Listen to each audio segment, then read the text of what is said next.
Mm.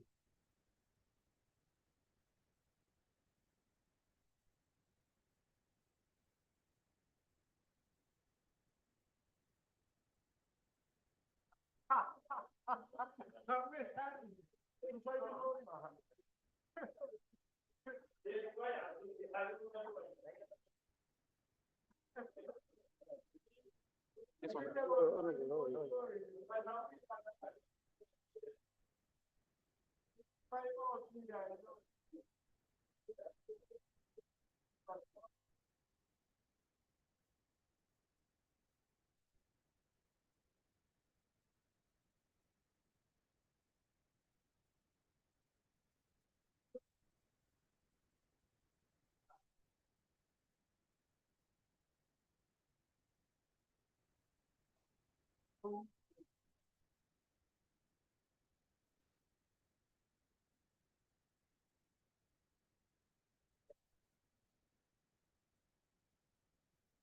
Mm.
Did they post the for today? The, the other thing. Yeah. You will check.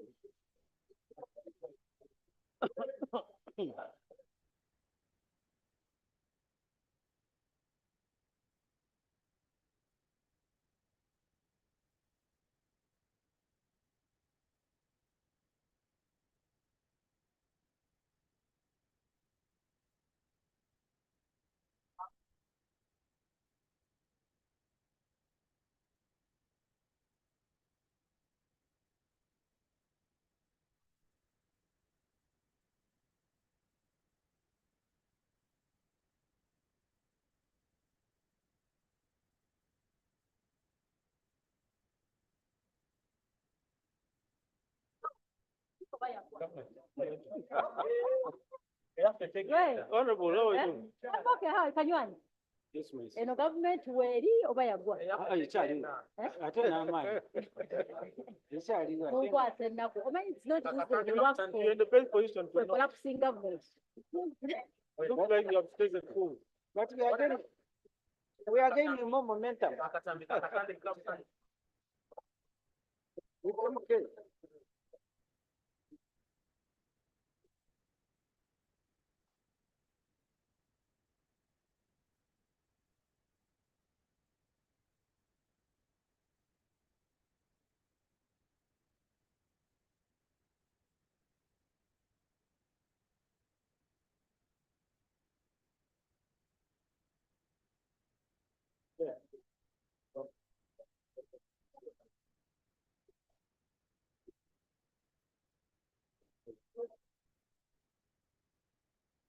Line of papers. Papers.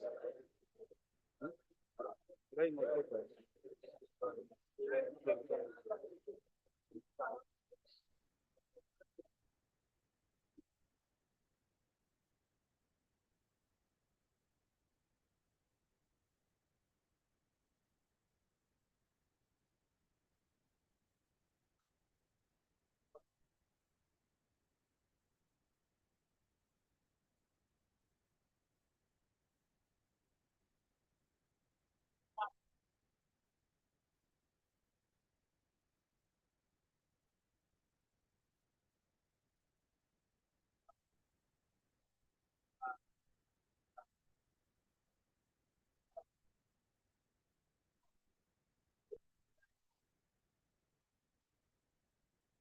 Okay.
But you are no longer the vice chair. So what business? Why are I'm a poor man. Everything was taken away from me. Even women don't love me because I'm not a chairman. you are broke? I'm finished. What business do you have with the government? You are finished. Just have to change things now. Why do you want me to come and sit Honorable here? Chipase. Eh? But, Even you the can never laugh. you have to be They patient. removed the position even the stomach disappeared. He has nothing. He has nothing. Now that they have nothing,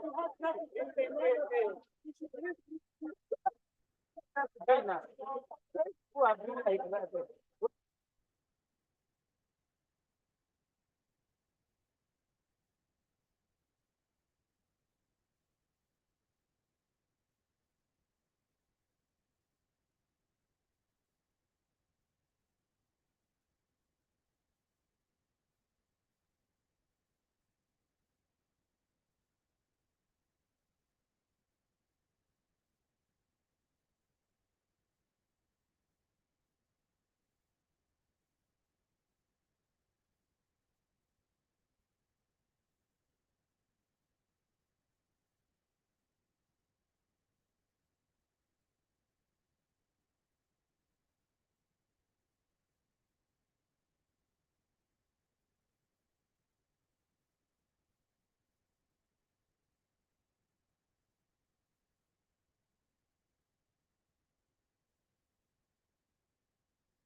Honorable members, Mr. Speaker.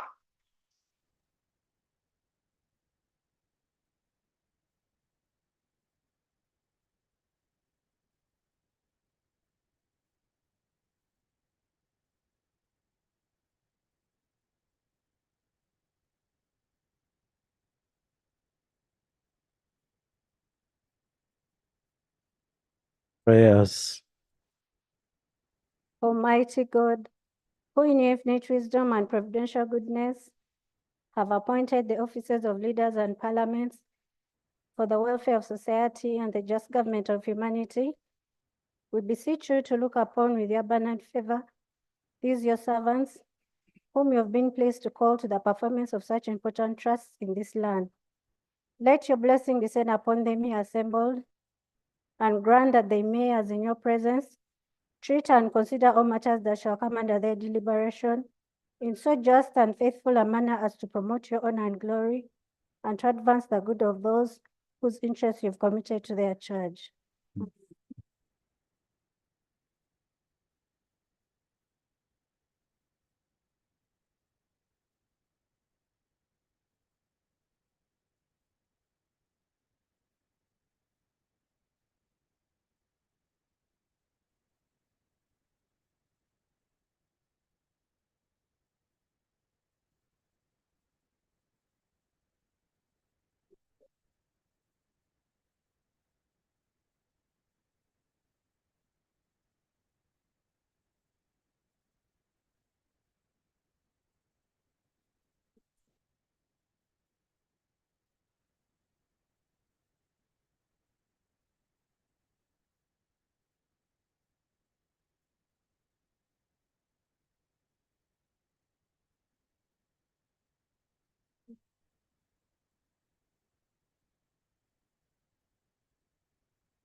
Item 2 on the other paper, communication from the chair.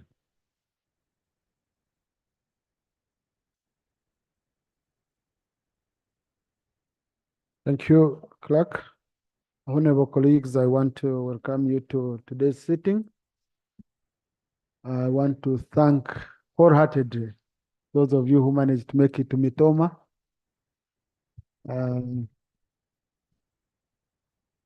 And also those who didn't manage to make it, most of you reached out to me. I really understand the schedules of honorable colleagues.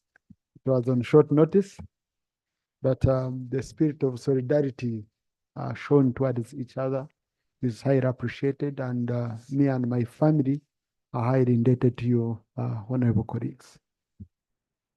And in a special way, I also want to thank His Excellency the President, who managed to come and join us, managed to visit our family and have time with my dad, who was making 8 years old.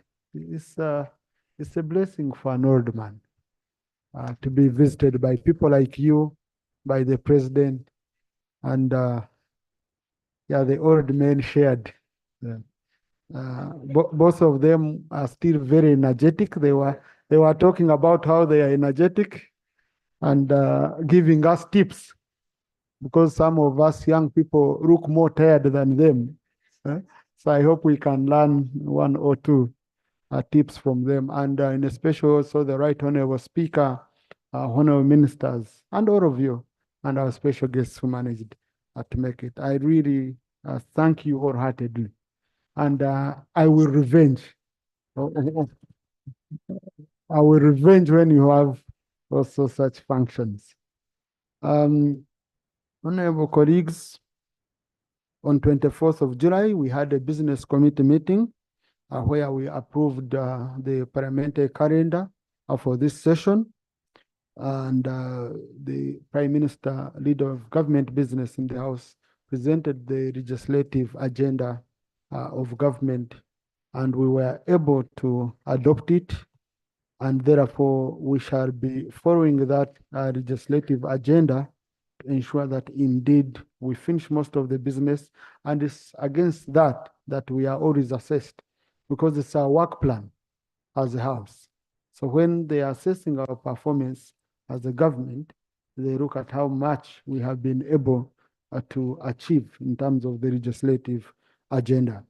I will request the clerk to share, to upload it on our system, so that all of you honorable colleagues are able to look at it, so that you schedule your programs very well. It includes the recess, where we have oversight, where we have the budget and all that. The leader of opposition had raised the issue of the legislative agenda from the opposition side. I told him to, well, in our rules of procedure, it's not directly provided for, but under Rule 53 of our rules of procedure, he has all the power and all the time to present such issues if he wants them to be presented on the floor. Honorable colleagues, I have received several complaints from medical intern students. Most of them have bombarded my social media accounts. And we know also most of them in the public, because some of you pay for some, or you have at least people from your areas. So they have very many issues. And this issue of their deployment, of their delayed deployment, it's a thorn. It's a thorn for us. And it's been happening year after year. And then we say, but we have very many professional bodies. How come it's only medical interns who are not, who usually have such issues? What is the problem? Is it the issue of funding? Is it the issue of facilities? Is it, it's an issue we need to tackle. We need to come up, and we work together as a government, and we ensure it is sorted. Because if you're telling these interns that you're giving them another year at home, without anything, I've done my part, I finished the studying, but you are saying I cannot practice until I do internship. But then you're not taking me for internship.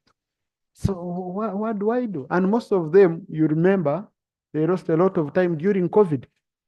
They've already lost a lot of time during COVID. So I know many colleagues had also raised this issue with me, and I think the right way should be that the Minister for Health on Tuesday brings a statement about this issue. I forwarded to her some of the issues which they raised in their petition, so that we come here, we give it enough time, and we ensure it is sorted for once and for all. Like all other professions, the doctors also need to move.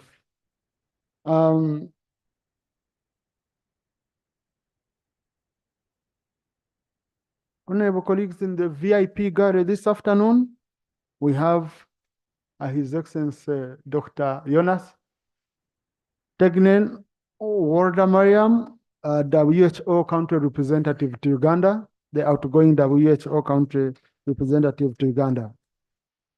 He's ending his tour of duty, and he ended it yesterday, the tour of duty, but he has been in Uganda since 2018. For those who remember very well, the time when they announced the first case of COVID, it was standing by the Minister of Health, and all the COVID briefings and all interventions to do with fighting COVID. He was at the center. He played a very, very critical role. He's leaving. He's going to retire.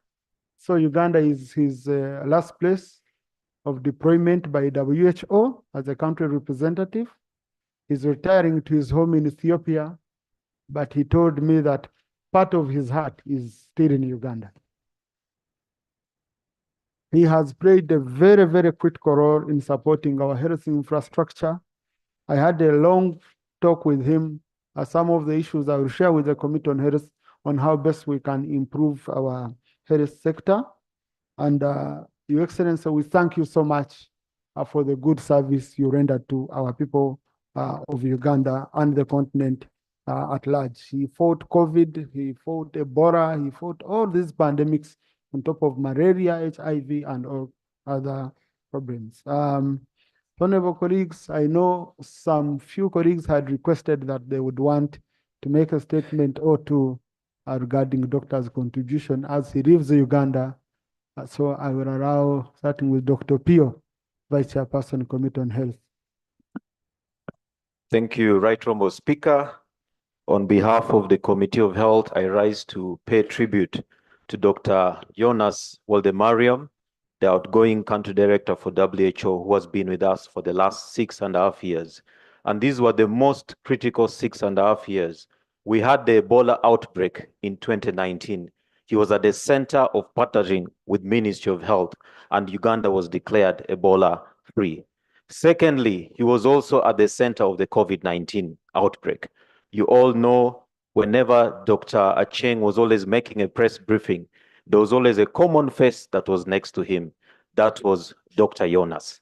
In 2022, we also had the Ebola outbreak. And I want to state that within 69 days, Uganda was able to contain the Ebola outbreak. And that was the first record set in the whole world in the containment of Ebola outbreak itself.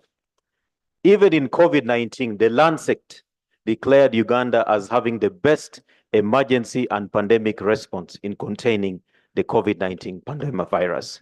So whereas we were on lockdown, he was able to lock down the virus. Right Honourable Speaker, I come from Lango, and when you read the history of the Lango people, they actually came from Ethiopia in Abyssinia. And in Lango, whenever a visitor comes and is going back, we don't just send them like that. We send them with a name. So allow me to call him Dr. Jonas Woldemariam Okello, because he brought great things to us in fighting the pandemic. Thank you. May the Lord bless you. Thank you. Honorable Saro Pendi. Thank you very much, Right Honourable Speaker.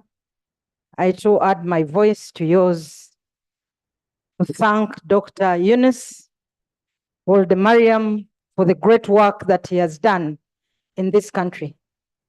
He came to the country in January 2018, and I was still then Minister of State in the health sector.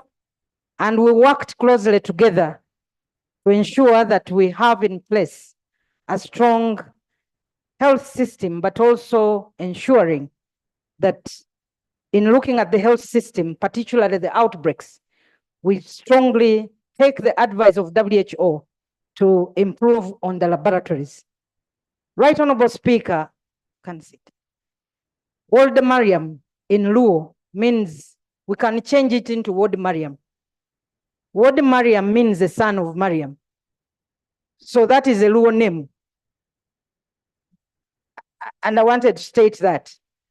But generally, Right Honourable Speaker, WHO is a key partner of the health sector in the country and does support the health sector, particularly giving technical support. And Dr. Eunice, you have not just been a country representative, you have actually been giving the technical guidance to the Ministry of Health, and we want to thank you for working with them.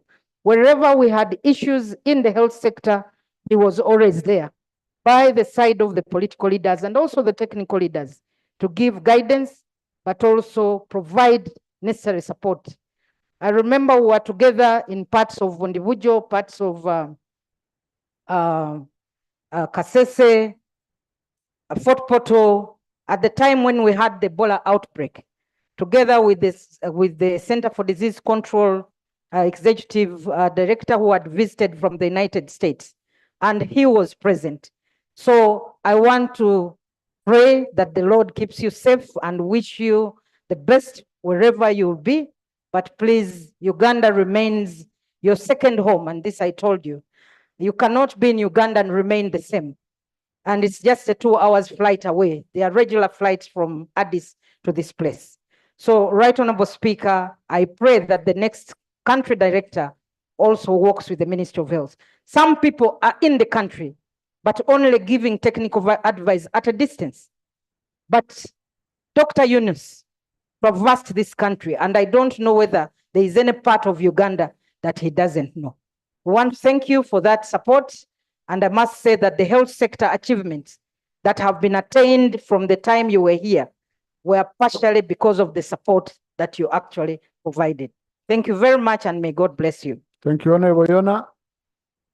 Doctor is accompanied by Dr. Andrew Nwagaba, the country advisor for WHO Uganda. Thank you. Thank you, Speaker. I stand with the House to thank WHO for its presence in Uganda and through the personality of its country director, my namesake, Jonas.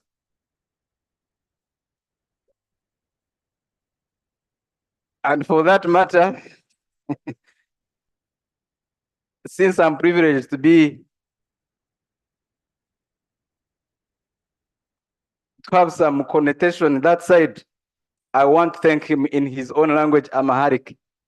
Amasigli nalo. Indemne. Is that parliamentary language, Honorable?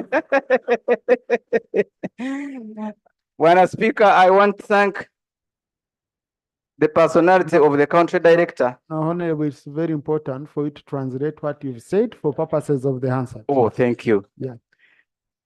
Salam is how are you? Amasigli nalo. Thank you for being here. Are you okay? Thank you. Thank you.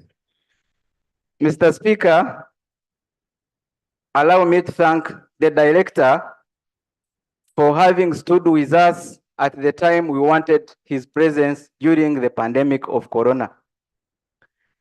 He was vividly seen with our minister, with the guidance of our president, to curb this vampire that had come to finish all of us.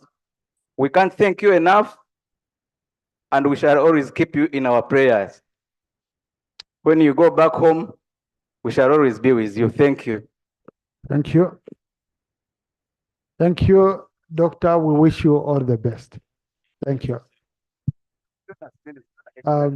Yes, we've closed that chapter for WHO. Honorable, do you have an issue? Mr. Speaker, mine is a short reaction to your communication. Since you have closed the chapter, I'll make my comments when you open. To congratulate you, Mr. Speaker. You know, last week, when you called me the whip for Katonga, I told the colleagues here that since you are an OB, you understand our issues.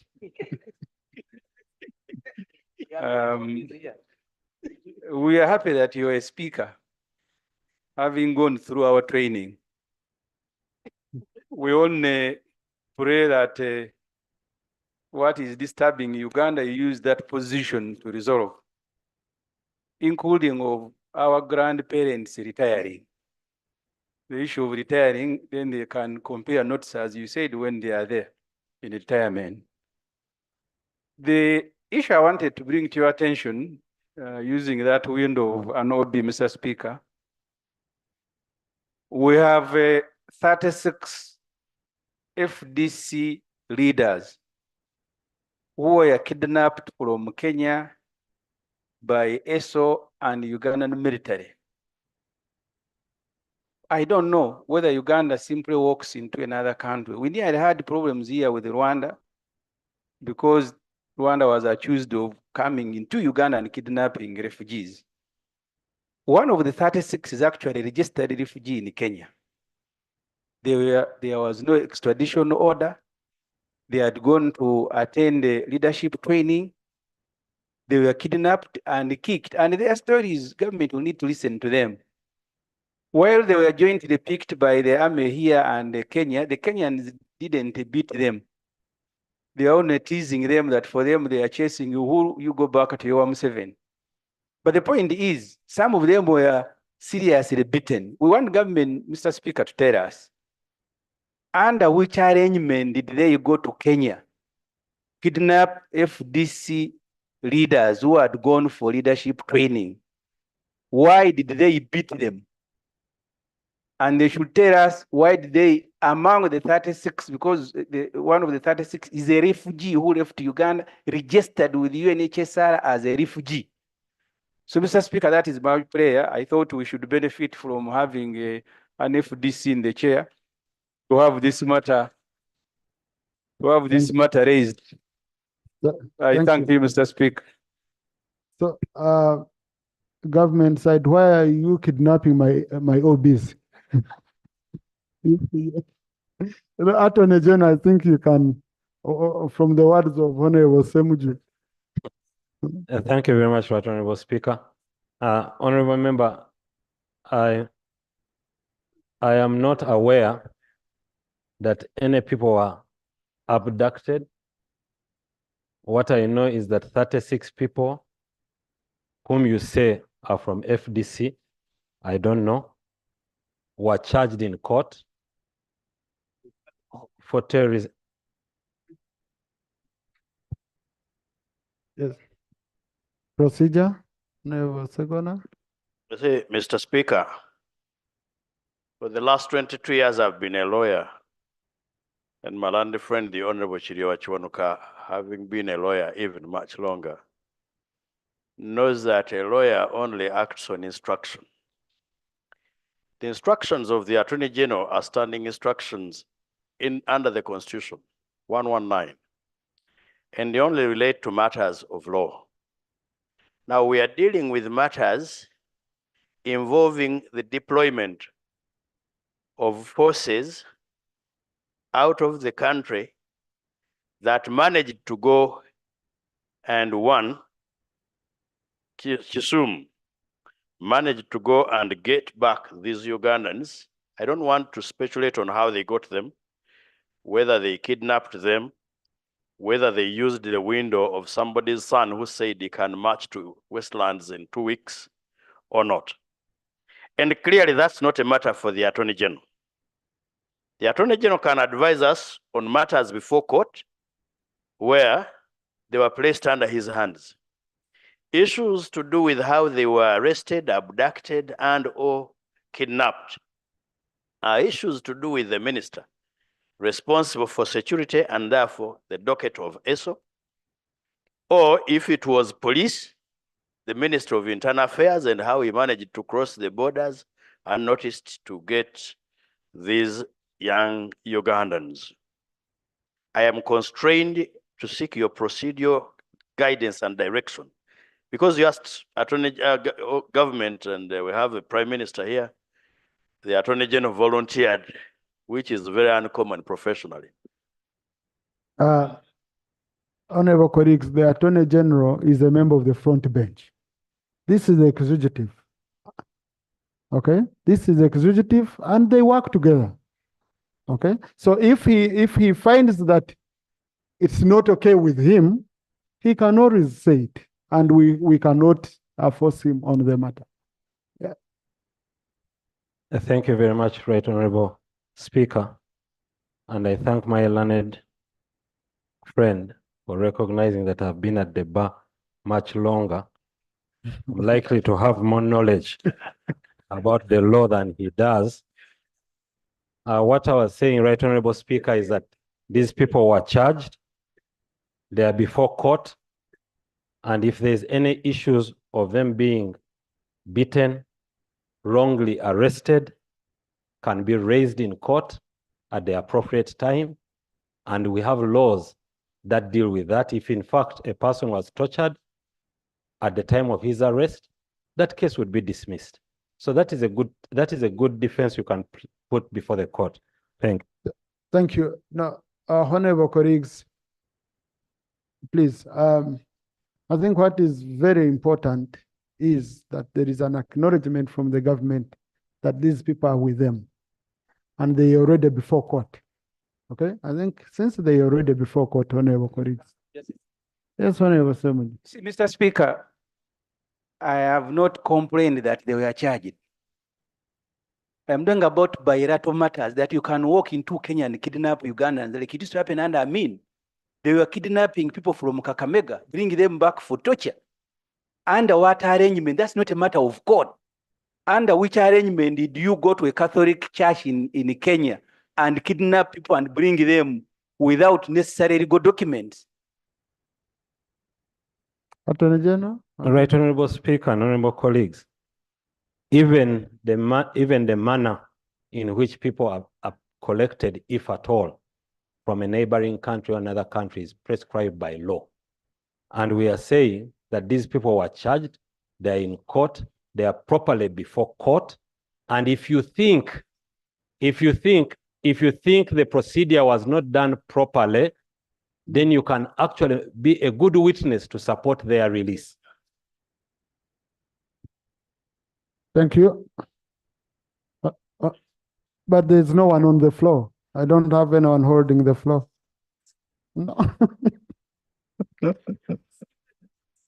No. Honorable colleagues, all other matters to do with the national importance, emergency, and all that, I'm doing under PM's time. Next item. Item 3, statement by the leader of the opposition in response to the president's address on the state of the nation, pursuant to Rule 53 of the Rules of Procedure. Honorable leader of opposition.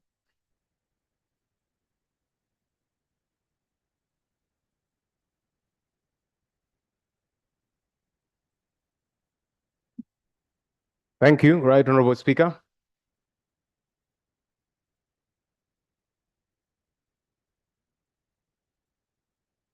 Right Honorable Speaker and honorable colleagues, I rise today to respond to the State of the Nation address that was delivered on 6th of June 2024 as per Rule 53 of the Rules of Procedure of Parliament of Uganda. Right Honorable Speaker, the State of the Nation address is a constitutionally enshrined obligation and an annual tradition which is meant to provide a clear and comprehensive overview of our nation's progress while unveiling the government's agenda for the forthcoming year. Regrettably, the address seems to have deviated from its intended purpose, increasingly resembling a ceremonial ritual rather than a substantive and honest appraisal of our national condition. The address, while filled with proclamations of progress, appears to lack the depth and sincerity that is necessary to fully capture the complexities and challenges that are facing our nation. There is a growing dissonance between the rosy picture painted by the address, a copy of which I have, and the harsh realities experienced by many Ugandans daily. Economically, sorry, Rob, sorry. That's a procedure matter because the ROP is making a statement that is provided for under the rules. Yeah. Honorable, what's a procedure matter? Mr. Speaker, sir. Honorable Macho, you're protected. Please, honorable colleagues, let's listen to honorable. Mr. Speaker, congratulations for the wonderful function that you hosted us. Mr. Speaker, I'm also on a procedural matter. I'm happy that the leader of opposition is giving a response to the State of the Nation address. And his introduction, Mr. Speaker, brings a lot of innuendo, being the person who advised opposition to boycott that end.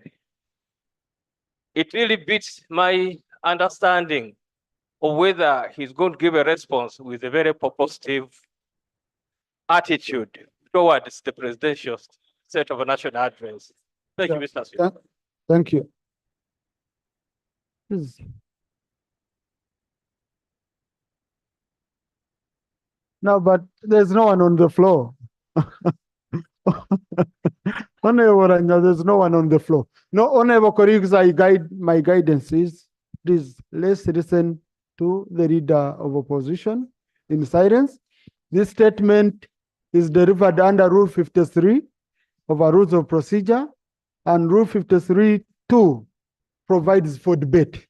Now, in case he mentions the statement you don't agree with during debate, you'll have all the time to to clarify or to clear the air.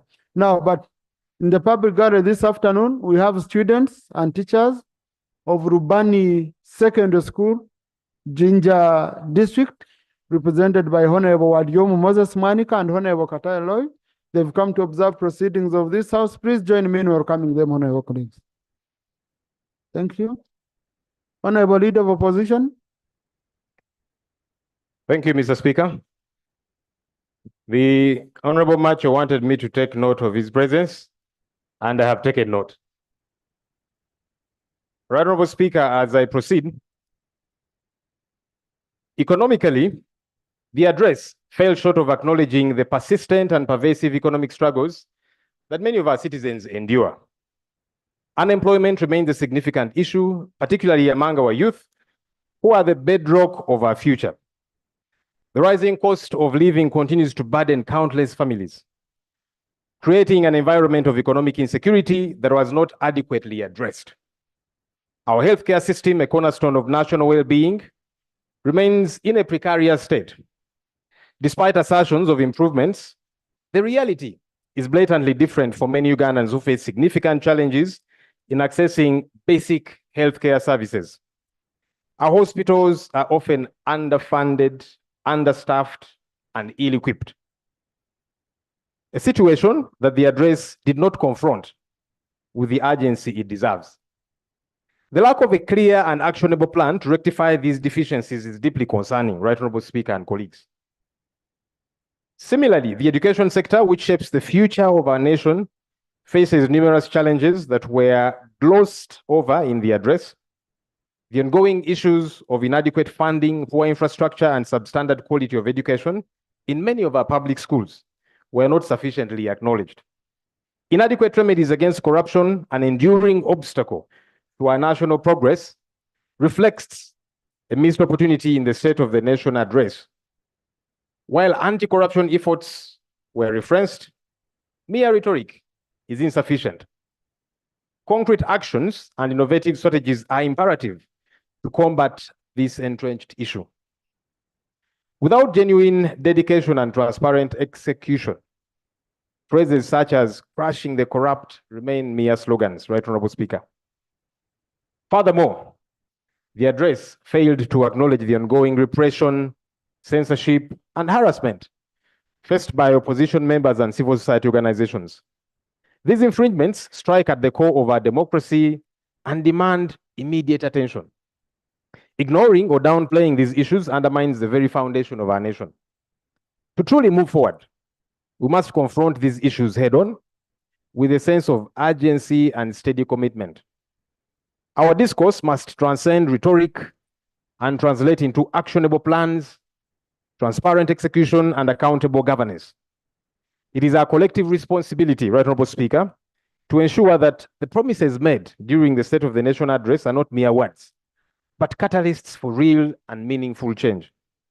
As representatives of the people, we are duty-bound to hold the government accountable and ensure that its promises manifest into tangible improvements in the lives of all Ugandans.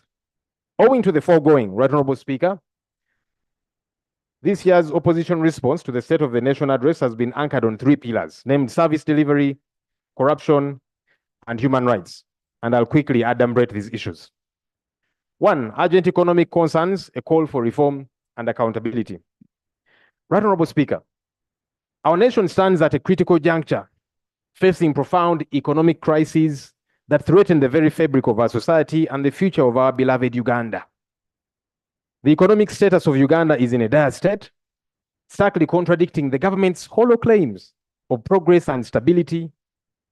The harsh reality is undeniable, as every Ugandan feels the deep economic pinch in their pockets. Let me talk about some aspects. Overtaxation. The burden of overtaxation is a sad reality that cannot be overstated.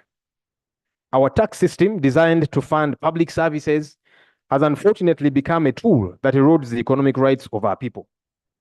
It has stifled the aspirations of small business owners and the working families across our land.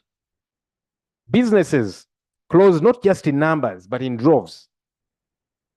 Each closure a testament to a policy that demands re-evaluation. This is not sustainable, Right Honorable Speaker, nor is it just. During the passing of the 2024-2025 tax bills, we reminded the government to develop a comprehensive taxation policy for the country, such that the imposition of any tax is informed by a well-structured tax framework that does not promote injustice. Right Honorable Speaker, the front bench promised us that that comprehensive taxation policy will come to this House before end of this year. I would like to remind them that they are left with about 4 months to deliver the comprehensive taxation policy that they promised to this House. Honorable Speaker, the domestic revenue mobilization strategy has utterly failed to achieve its core objective. The government is in desperate need of more funds for essential service delivery, so it continues to impose levies on a populace that is already suffering from severe economic hardships. This approach is unsustainable and it is unjust, placing an unbearable burden on citizens who are struggling to make ends meet. We must urgently reassess and reform our revenue collection strategies to ensure they are equitable and do not further exacerbate the economic plight of our people. Honorable Speaker, Uganda's approach to taxation has not been balanced by adequate attention to the welfare of our citizens. I'm dwelling on this issue because it's important. Ironically, as the government seeks to raise more revenue through numerous taxes, it simultaneously erodes the very base from which this revenue is meant to be drawn. You all witnessed the grievances that led to traders striking over the use of EFRIS by URA, the modus operandi of tax collection, and other exorbitant taxes that they have to endure, and yet, as they say, they don't see value for this tax money. Traders have reached a point where they find it increasingly difficult to continue trading. And Honorable Speaker, these traders... Nope. I will request honorable colleagues, there are special chairs we have there. Kindly create space on them. Wait. Please. Because I can see one of the intended beneficiaries is struggling. Yes. I will request all of you, honorable colleagues, you leave those seats. Thank you. Thank you. Please. Sorry. Honorable Speaker, this very week, the traders have resumed their strike. Yesterday, a couple of them closed their shops, and many are saying they will continue to do so. It's not a pleasant situation. They want to work, they want to make money, but they're finding it difficult to operate. Government promised them meetings, but it's playing hide and seek. We need to listen to these people. We cannot just dismiss them, as I have seen some government officials dismissing them and saying, you close if you want, people will go and buy commodities from elsewhere. We cannot be that callous if we are a government that claims to care about the people. Honorable Speaker and members, the state of our nation demands urgent and decisive action. We cannot afford complacency when the stakes are so high. Let me talk a bit about the increasing poverty in our country. Poverty in Uganda is a critical and multifaceted issue that affects a significant portion of our population. According to the UNICEF Country Office Annual Report of 2023, more than 41.7% of the population of Uganda is living in poverty. Multidimensional child poverty is also high at 44%, while monetary child poverty remains at 23% as of the last year of 2023. The multidimensional child poverty that has invaded our homes is tearing the fulcrum around which society is built. In a nation blessed with abundant natural resources and a hardworking population, it is a glaring contradiction, Right Honorable Speaker, that so many should have so little. Vulnerable groups, including children, the elderly, suffer disproportionately with no safety net to catch them as they fall through the cracks widened by economic hardship. Right Honorable Speaker and colleagues, you'll bear witness if what I'm talking about is not reflected in the pockets of our fellow citizens, in the constituencies where you all come from, where we all come from. Let me move on to youth unemployment. Perhaps before, people are struggling to secure the necessities of life due to the rising tide of poverty. This situation demands our urgent attention and action, and this is despite the poverty reduction measures like parish development model, which this government is implementing without following our well-intentioned advice. You can't keep throwing money at people and expect them to get rich. It cannot work. It is no wonder that all the past programs such as Emyoga, Youth Livelihood, and others have failed to achieve their intended purposes. And this is a confession of even some government officials. And that's why we keep bringing out another. The other fails to work, we bring another. In the case of PDM, Right Honorable Speaker, it is even more problematic that you will give 100 million shillings to a parish of 1,000 people and the same 100 million shillings to a parish of 40,000 people, as is the case in the heavily populated urban areas. This skewed mathematics alone should have alerted government about the inability of this program to ameliorate the people of Uganda. The math does not work. And again, I've seen many government officials allude to that fact. But are we listening? Youth unemployment. This is not just a challenge, Right Honorable Speaker. It is a ticking time bomb. Our young people brimming with potential and ambition are sidelined. Their dreams deferred or quashed. We have reached a distressing point where the absence of opportunity drives our youth into terrifying conditions abroad. Reports of human rights abuses against Ugandans in foreign lands are not just disturbing, they are a call to action. It is our duty to respond and to protect our citizens wherever they may be. We all get these calls from Ugandans abroad. We in the opposition and colleagues in the ruling party, we do get these calls from these Ugandans. And so it's not something outside of our reach. Furthermore, Right Honorable Speaker, the plight of our citizens working overseas, particularly in the Arab world, is taken as if it's very normal and okay to mistreat Ugandans in the diaspora. The government has continuously been urged to take immediate action to recruit labor attaches in major cities and countries where Ugandans are employed. The Ministry of Foreign Affairs must ask these attaches to focus specifically on labor-related issues and to provide technical backstopping and consular support in all our foreign missions. They gave us an update that they did it for some. We want it across. The government's role doesn't stop at levying numerous taxes, but as a sovereign state, it is mandated to negotiate stronger bilateral labor agreements to protect its citizens who are beyond its borders. It's essential to have a bilateral agreement in place before exporting labor to any country. Right Honorable Speaker, we desire a state that empowers the youth with skills and opportunities here at home, transforming potential energy into kinetic achievements in the immediacy. The government must defend the dignity of every Ugandan at home and abroad, and ensuring that their labor rights are not violated. Right Honorable Speaker and colleagues, let me talk a bit about public debt, our worsening public debt. This, coupled with the government's high appetite for borrowing, poses a significant threat to Uganda's economic stability. The situation is exacerbated by rampant corruption and sheer irresponsibility in managing borrowed funds, leading to the payment of commitment fees for unutilized loans. The IMF report, titled Uganda's Public Debt Dilemma, What Lies Ahead in 2024, highlights a critical financial issue for Uganda. Interest payments on loans are consuming a significant portion of the country's budget and our domestic revenues, creating a substantial burden.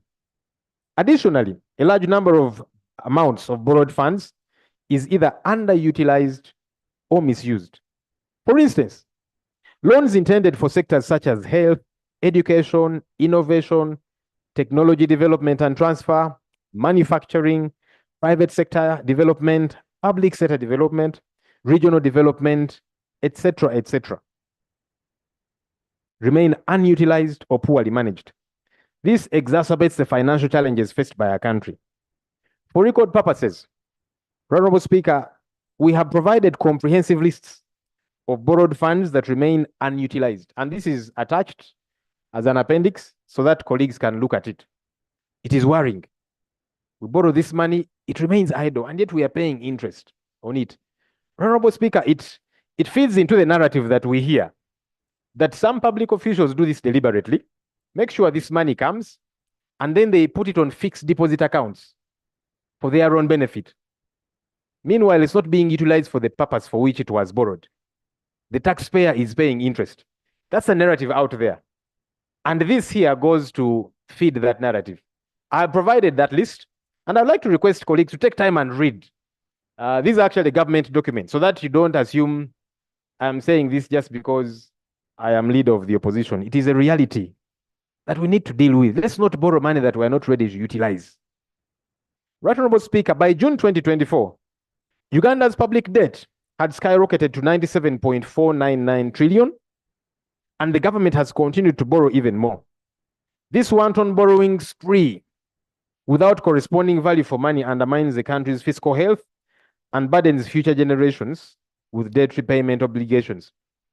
Honorable Speaker, not long ago we had a debate here with the Minister of Finance, who was trying to downsize our debt burden.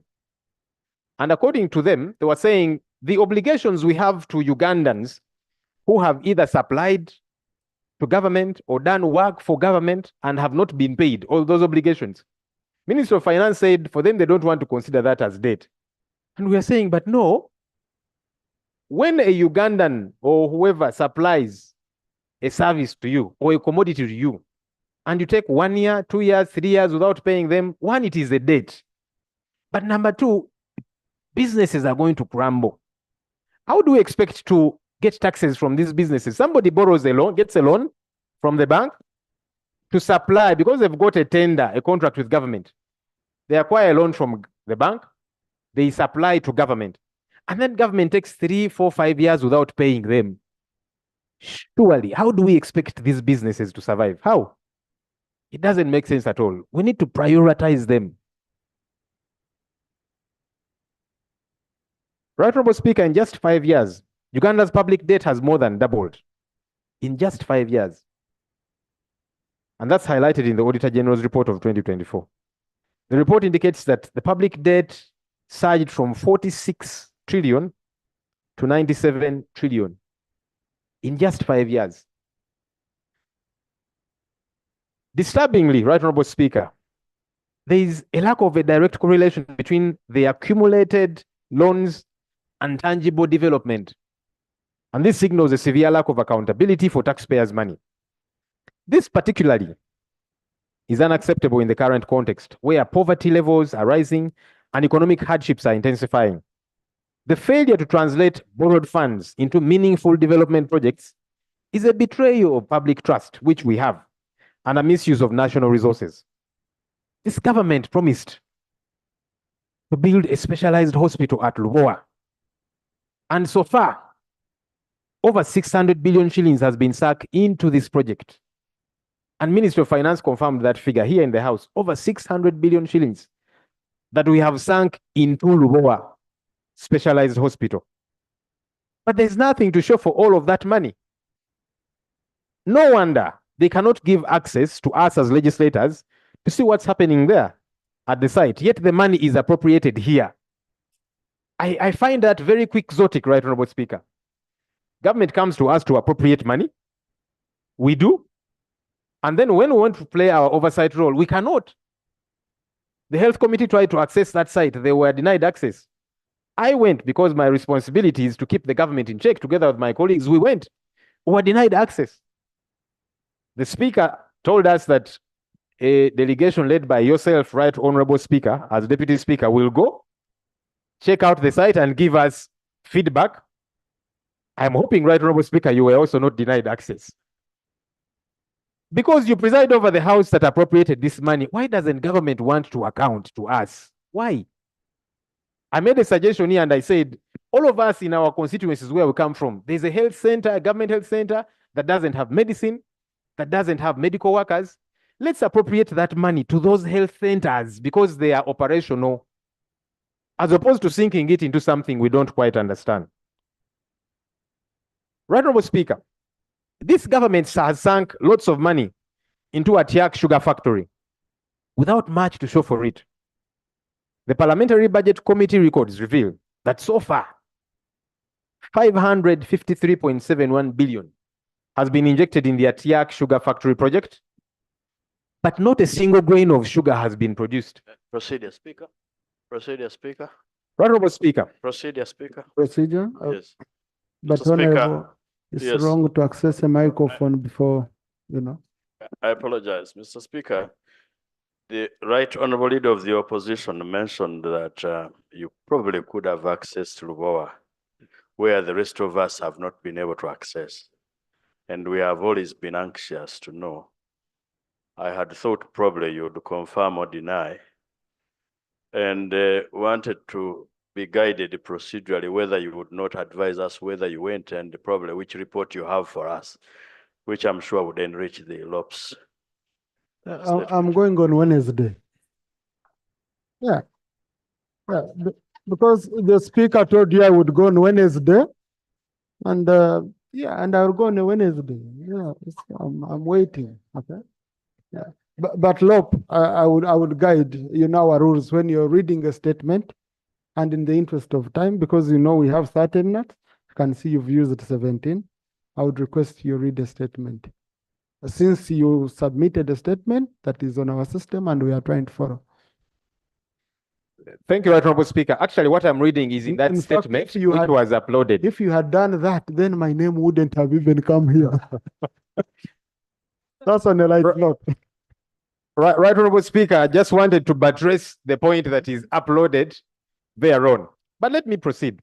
I was talking about Atiak Sugar Factory before I was interrupted by my land friend. 553.71 billion has been injected into the Atiak Sugar Factory project. But to date, no sugar has come from Atiak. And the citizens are asking, where is the value for our tax money? Honorable Speaker, the government borrowed money in 2021 for Karamoja Jinja Expressway to improve the connection between Kampala and Jinja cities and to neighboring countries along the northern corridor. Kampala Jinja, for the record. I beg your pardon. I mentioned Kampala, not Karamoja. Yeah. It's because I'm seeing some colleagues here from Karamoja. So I got to talk about our good colleagues. The Kampala Jinja Expressway to improve connection between Kampala and Jinja cities. And to date, Right Honorable Speaker, 0.1% of the borrowed money has been utilized. Consequently, we lose 24,000 man-hours every day due to traffic jams. We borrowed money, 0.1% of that has been utilized. Honorable Speaker, let me move on a bit. Let me skip some things since I'm short of time. Let me talk about corruption, which is a malignant cancer that has got to be urgently dealt with and very sternly. Right, Honorable Speaker, it is our considered view that there must be firm commitment to effective and efficient service delivery, accountability, and zero tolerance for corruption. Our alternative budget priorities for the financial year 2024-2025 were anchored on the theme fostering resilient communities by combating corruption and promoting efficient service delivery. We were deliberate about this. And our alternative policy direction, and more so, the alternative budget ably articulates our unwavering stance on corruption, which I would like to re-echo very briefly. Uganda established a comprehensive anti-corruption system to combat the pervasive issue of corruption within the country. However, there is lack of commitment to this fight. The country continues to be ranked among the most corrupt in the world. This indicates underlying systemic issues that contribute to the persistence of corruption in our country. Every year, Transparency International disseminates results for the Corruption Perceptions Index. This CPI highlights how different countries score in the fight against corruption. According to Transparency International, its report of 2023, Uganda had a score of 26 out of 100. That's 26%. When ranked by score, Uganda placed 141st out of 180 nations in the index, with the first country having the most honest public sector. You can see where we lie, 141st out of 180. This is a clear indicator, Right Honorable Speaker, of how badly we are doing in our quest to deal with corruption. Right Honorable Speaker, the executive, judiciary, and legislature, the same institutions tasked with safeguarding public funds, have been embroiled in a web of corruption. The legislature, which we are part of, is embroiled in corruption allegations that span from the distribution of iron sheets meant for Karamoja, the now infamous budget corruption, payments for war loss compensations to cooperatives, solicitation of funds, to mention a few. According to a report by the Inspectorate of Government titled Cost of Corruption in Uganda, the estimated cost of corruption a year is between 9.1 trillion at the lower end, according to that report, and 20 trillion on the upper end a year. And this is a report of a government entity. This amount represents a significant portion of Uganda's total government revenue and could be saved if corruption were dealt with firmly. The head of state's call for a caution on lifestyle audits is a slap in the face of every Ugandan who is yearning for a brighter future. We hear slogans of crushing corruption, but they are not followed by serious action. Mere words, Right Honorable Speaker, will not save the money that is meant to build schools, educate our children, or provide the much needed service delivery. We need results, not rhetoric. Right Honorable Speaker, for want of time, I'll skip the matter regarding our land sector, the land of Ugandans being grabbed, and it is grabbed by the mighty and powerful, and our people continue to suffer with, for many of them, the only asset which they do have. We must deal with these issues. Let me move to transport sector. Honorable Speaker and honorable colleagues, our transport sector presents a bleak image characterized by a system that falls short of meeting the fundamental needs of our citizens. This stifles economic progress. Central to the challenges faced by this neglected sector is the lamentable state of infrastructure, particularly roads, which serve as a vital conduit for both urban and rural connectivity. Failure to maintain roads effectively has resulted in many becoming nearly inaccessible during the rainy season, impeding movement and economic activity. The dire condition of our road network has far-reaching implications for both urban and rural communities. About 29% of Kampala's road network is in relatively good condition based on the International Roughness Index, road unevenness, with 71% in fair to poor condition, 71%. And yet the bulk of our revenue is collected here in Kampala. The deteriorating roads in Kampala metropolitan area exacerbate traffic congestion, prolong commute times, and raise vehicle operating expenses. Generally, most of the roads in Kampala are in unmaintainable condition and require a complete overhaul. This not only consumes time and resources, but also has a negative impact on productivity. For example, in Kampala, traffic jam is a daily ordeal for commuters, resulting in loss of hours and decreased efficiency in business. But it's not just Kampala, Right Honorable Speaker and colleagues. In rural areas, the poor state of roads poses even greater challenges. Many rural communities rely on roads for access to essential services such as health, education, markets. However, during the rainy season, impassable roads cut off these communities from vital resources, exacerbating inaccessibility and hindering socioeconomic development. For example, farmers struggle to transport their produce to markets, leading to losses and reduced income. Similarly, access to healthcare facilities becomes limited, putting lives at risk, especially in emergencies. Addressing these challenges, Right Honorable Speaker, requires coordinated efforts to streamline fund allocation, enhance procurement processes, and improve infrastructure maintenance capacity at all levels of government. Honorable Speaker, let me briefly talk about the healthcare system, which is deplorable. The dire state of the healthcare system is glaringly evident in rural areas where hospitals and clinics are often devoid of the most basic necessities. Imagine a mother in a remote village, desperate to find medicine for her sick child, only to discover that the nearest clinic is without essential drugs or even a qualified healthcare worker to offer assistance. This heartbreaking scenario plays out far too often across the country, leaving families devastated and communities vulnerable to the ravages of preventable diseases. Corruption within the healthcare sector has compounded service delivery challenges, creating a vicious cycle of deprivation and despair. Consider the case of a hospital where funds meant to purchase vital medical supplies mysteriously disappear into the pockets of corrupt officials. As a result, patients are left to suffer needlessly, their lives hanging in a balance as they wait in vain for treatment that may never come. Many of the calls all of us get from our constituents is to give them some money to go to a private healthcare facility, because the government one is not providing that. Meanwhile, those responsible for this embezzlement continue to enjoy lives of luxury, callously indifferent to the suffering they have caused. This is a flagrant violation of the right to health enshrined in both international law and our country's constitution. Honorable Speaker, let me move ahead.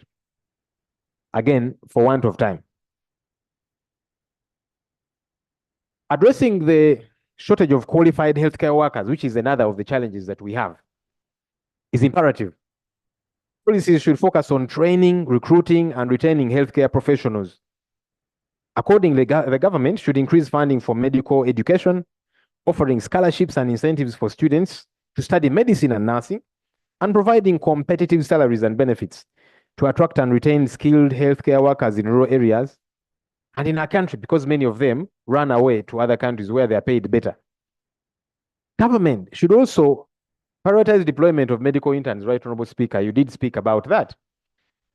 Interns who were protesting the other day, they are saying, we have studied for 5 years. Deploy us so that we can work. Is government listening? Let me move ahead, right, Honorable Speaker, to number 6, the need to prioritize the agricultural sector.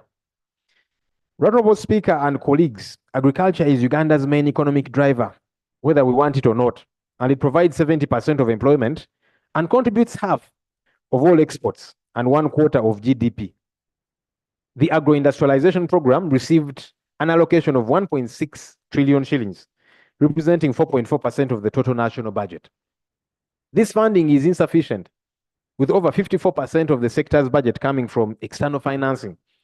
There's an urgent need to increase the budget to at least 10%, in alignment with the 2013 Malabo Declaration on accelerated agricultural growth and transformation. In addition, Honorable Speaker and colleagues, we must prioritize agricultural mechanization. Many of our farmers lack access to appropriate technology at various stages of the agricultural value chain. The Ministry of Agriculture must develop and present a national mechanization strategy and equipment management and utilization policy to Parliament. This will help address the existing challenges and gaps in the mechanization strategy.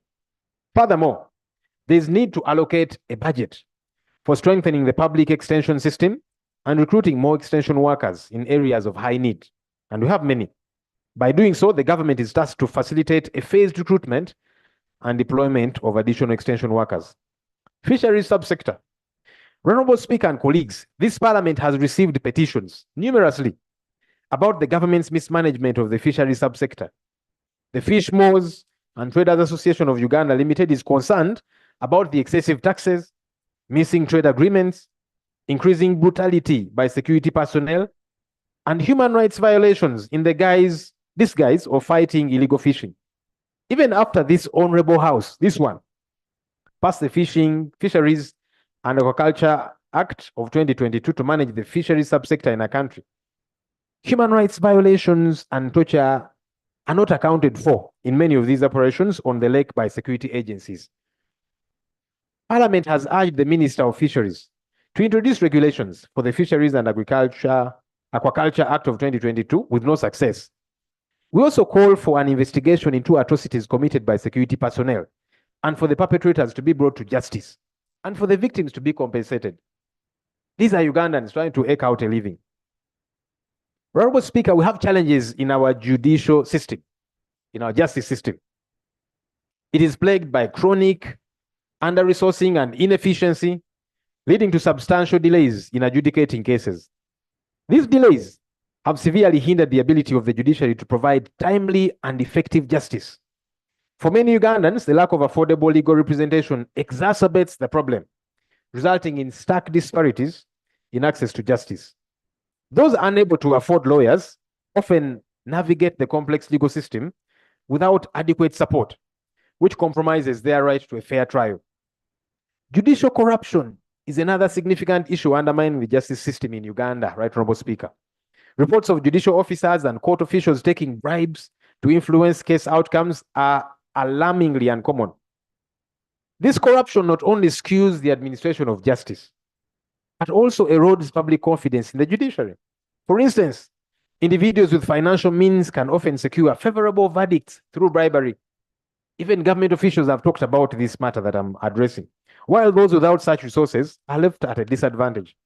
This pervasive corruption undermines the rule of law and perpetuates a sense of injustice among the populace. Honorable Speaker, resource constraints, slow case processing, and corruption prolong suspect pre-trial detention. This is why many accused persons unlawfully spend months or years in detention before trial.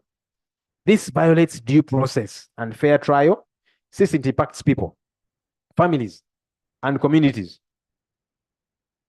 Honorable Speaker, our colleagues who just returned from jail, who were brutally arrested as they were going for a press conference, the Honorable Francis Zake, Honorable Tebandeke Charles, and Honorable Hassan Chirumira, told us of many inmates they found in police detention facilities here at CPS. People have been there for weeks. It is wrong. And we must be able to address these issues. The other example, we have so many National Unity Platform and other opposition supporters languishing in various detention centers on trumped-up charges. Secondly, including NRM. Secondly, there have been cases where suspects of minor offenses have been jailed for longer than the maximum sentence they would have received if convicted. This is indicative of a justice system that is not only slow, but also indifferent to the plight of the less privileged. Honorable Speaker and colleagues, the lack of timely and fair adjudication has fostered a culture of impunity in our country, where those with power and resources exploit the system to their advantage. Furthermore, the judiciary struggles with severe resource constraints, and these have manifested in various forms, such as inadequate court facilities, insufficient staff, limited access to legal databases, and other necessary tools to do their work. These shortcomings have occasioned the challenge of case backlog and overburdened judicial officers who are unable to keep pace with the volume of cases that require adjudication. According to the Justice Law and Order Sector report, courts closed, and colleagues listen to this, courts closed with a pending caseload of 156,349 cases in 2021-2022, of which 42,960 were backlogged. This accounted for 27.48% of case backlog. It is problematic. These issues have been made worse by the absence of a strong legal aid system, which leaves the most vulnerable segments of society without access to legal assistance. The government should extend access to legal aid, enhance transparency and accountability, and increase financing of the judiciary. The justice system can only regain public confidence and maintain the rule of law by implementing such measures. Tourism, wildlife, and antiquities. Honorable Speaker, this sector is a significant source of foreign exchange for our country, and it boasts of high returns on investment. This sector is the most appropriate means to revive our struggling economy, and it should be given the necessary attention and support to raise funds for the protection and enjoyment of other basic rights. However, Honorable Speaker, it is unfortunate that the government of Uganda provides insufficient funding for this sector, despite its economic potential. In 2022, for instance, tourism-related revenue and foreign exchange earnings totaled 2.7 trillion shillings. Yet the sector's approved budget has been stagnating between 193 billion and 248 billion in the last 5 financial years. This is a very fertile sector, because if you can reap 2.7 trillion when you inject about 200 billion, that means when you inject more, you'll reap a lot more. It's equally important to note that there is historical and cultural heritage sites with over 650 cultural sites, which are underserved and underdeveloped for tourism. We need to fix this. Let me run to education, Honorable Speaker. The education sector in Uganda is plagued by severe underfunding, leading to a multitude of challenges, which significantly impede the delivery of quality education. We have got overcrowded classrooms, which are a common sight, with student-to-teacher ratios far exceeding recommended levels. For example, A recent validation exercise done by the Education Service Commission revealed that the country required an extra workforce of 78,880 primary school teachers to reach the intended target of maintaining a 1 to 40 teacher pupil ratio at the basic level. This, however, is far from being achieved. Overcrowding has not only hampered effective teaching and learning, but has also put a strain on the few resources that we have available, such as textbooks, desks, and other essential supplies. Many schools, particularly in rural regions, lack appropriate infrastructure, including poor sanitation, which negatively impacts on the learning environment. And that is a sight in all our constituencies, Right Honourable Speaker. A major contributing factor to the aforementioned challenges is the chronic shortage of qualified teachers. In many schools, especially those in remote areas, there are not enough teachers to meet the needs of the student population. This shortage forces schools to either combine classes or employ unqualified personnel, both of which negatively impact the quality of education. Right Honourable Speaker, I want to skip a bit for want of time. I talked about education and what I believe we need to do to fix it. Defense and Internal Affairs. The Ministry of Internal Affairs is entrenched in a mire of corruption and inefficiency, failing utterly in its mandate to provide effective policing and public safety services. The high crime rates, coupled with the pervasive lack of trust in law enforcement agencies, expose the ministry's glaring incompetence and systemic failure. The rampant corruption within the police force and other internal affairs departments is a cancer eating away at the very fabric of our society. Bribery and favoritism are not just occasional occurrences. They are the norm, unfortunately, and they severely undermine justice and security. There are widespread reports and incidents of excessive use of force, arbitrary arrests and torture. These abuses are often directed at political opponents and even ordinary citizens. For example, during political gatherings, the police routinely uses excessive force, including firing live ammunition and unnecessary tear gas, resulting in injuries and fatalities. Arbitrary arrests and detention are rampant, with individuals being held without trial, sometimes for extended periods. In a number of cases, what we see is abduction of citizens by plain-clothed, gun-wielding men who take these people to unknown places, and many have since been missing for years. For example, John Bosco Chibalama, who has been missing for over 4 years, yet the Right Honourable Prime Minister, Robin Anabanja, admitted that he was arrested by the state and he's in the hands of the state. Of late, the same is happening even to members of parliament. We saw what happened in the past to Honourable Segirinya, Honourable Sewanyana, and most recently to the Honourable Paul Akamba, who is one of us, who belongs to the NRM. But he was abducted, and for about 3 or so days, no one knew where he was. It is wrong, whether it happens to the opposition or to people from the ruling party. Right Honourable Speaker, when these practices become normalized, because everyone gets to be a potential victim, that's what happens when we normalize them, as we are witnessing today. What's particularly disturbing, Right Honourable Speaker, is the abdication of duty by the Uganda Human Rights Commission, a body explicitly mandated to safeguard the rights of our citizens. This commission has shamelessly turned a blind eye to these atrocities, failing in its core responsibility to protect the vulnerable and uphold justice. This neglect not only emboldens the perpetrators, but also undermines the trust and faith of the people in our institutions that are meant to protect them. I want to skip a bit, Right Honourable Speaker, for want of time, and move to my conclusion. Right Honourable Speaker and honourable colleagues, the spirit under which we raise these issues is not just because we are only mandated to do so as per the legal and policy frameworks under which we operate, but to a wider margin. It is a nationalistic one, because the concerns I've raised, we see them where we come from. We see them among the people we lead, who keep calling us to fill in the gaps where government is meant to be taking action.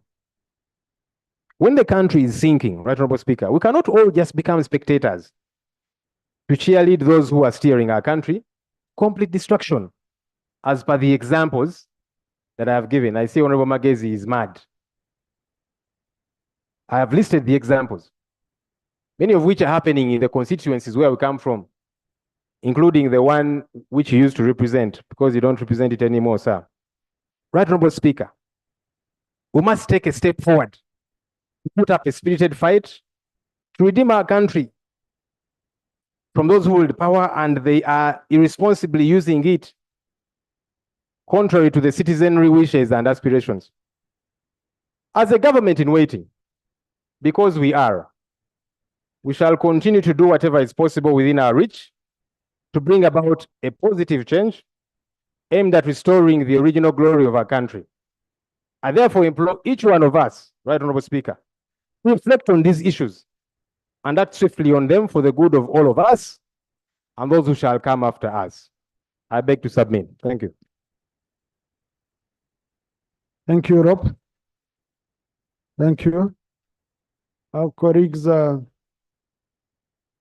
Rule 53, we may debate the response of the leader of opposition to the state of the nation or any of his statements.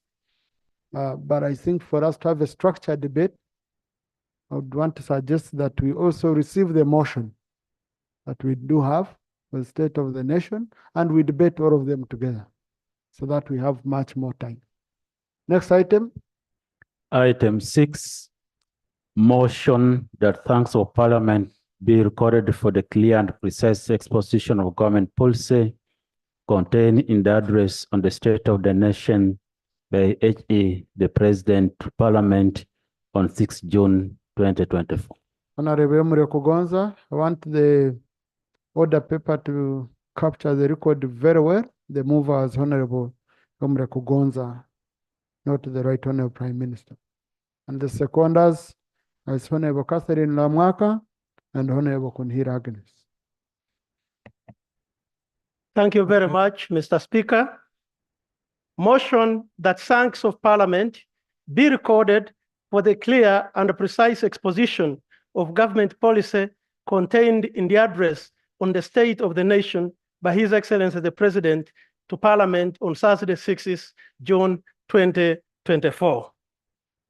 Whereas Article 101, Clause 1 of the Constitution of the Republic of Uganda requires the President to deliver to Parliament an address on the state of the nation at the beginning of each session, and whereas His Excellency the President, in compliance with Article 101, Clause 1 of the Constitution of the Republic of Uganda, delivered the State of the Nation address on to the 11th Parliament at Kololo ceremonial grounds on Saturday, 6 June 2024, aware that in the address to the nation, the President highlighted the transformation road of Uganda, emphasizing the 3 historical missions of prosperity, security, and taking advantage of the brotherhood of the African people, as well as the 4 principles of the national resistance movement of patriotism, Pan-Africanism, socio-economic transformation, and democracy. Recognizing that His Excellency the President informed the nation that the country has entered the lower middle income status and is realizing socio-economic transformation and democracy as a result of the corrective policy, philosophy, ideology, strategy, and the national resistance movement and assertion of patriotism and Pan-Africanism. Further recognizing that His Excellency the President informed the nation that the socio-economic transformation could be attained through education for all and prosperity for all in the 4 money-making sectors of commercial agriculture, manufacturing, services, and ICT, and these are being funded through parish development model, EMIOGA, the GROW project, and UDB loans. Cognizant that His Excellency the President called upon Ugandans to desist from corruption, since it is a danger to Uganda's rapid socio-economic transformation.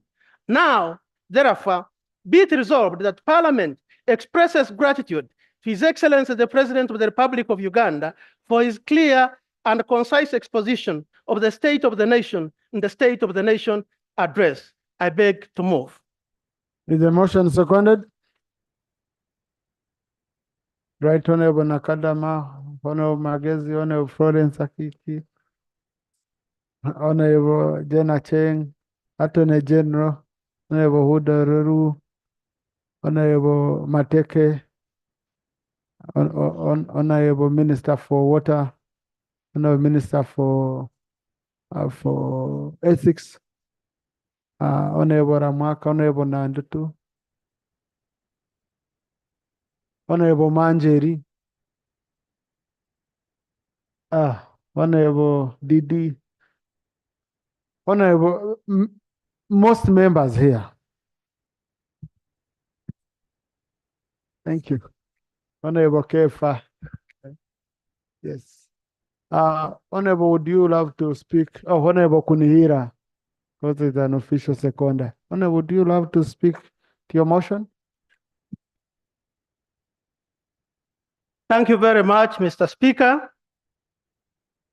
In accordance with Article 101, Clause 1 of the Constitution of the Republic of Uganda, 1995, His Excellency Yoweri Kaguta Museveni Muhaburwa, the President of the Republic of Uganda, delivered the State of the Nation address on Thursday, 6th June 2024, at the first meeting of the first sitting of the fourth session of the 11th Parliament of the Republic of Uganda at Kololo Independence Ceremonial Grounds.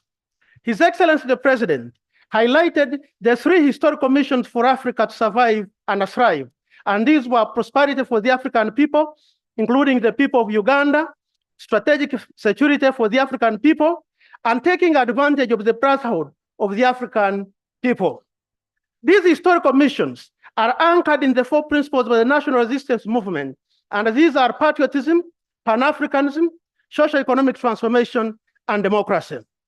These three historical missions will stimulate the four sectors of the economy, namely commercial, agriculture, manufacturing, services, and information communication technology.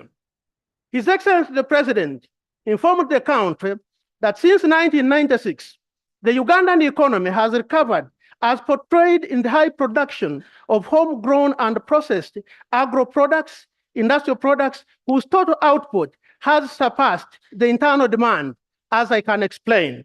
For instance, for the case of sugar, we are producing annually 600,000 metric tons, and our local demand is only 380,000, and thus generating a surplus of 220 metric tons.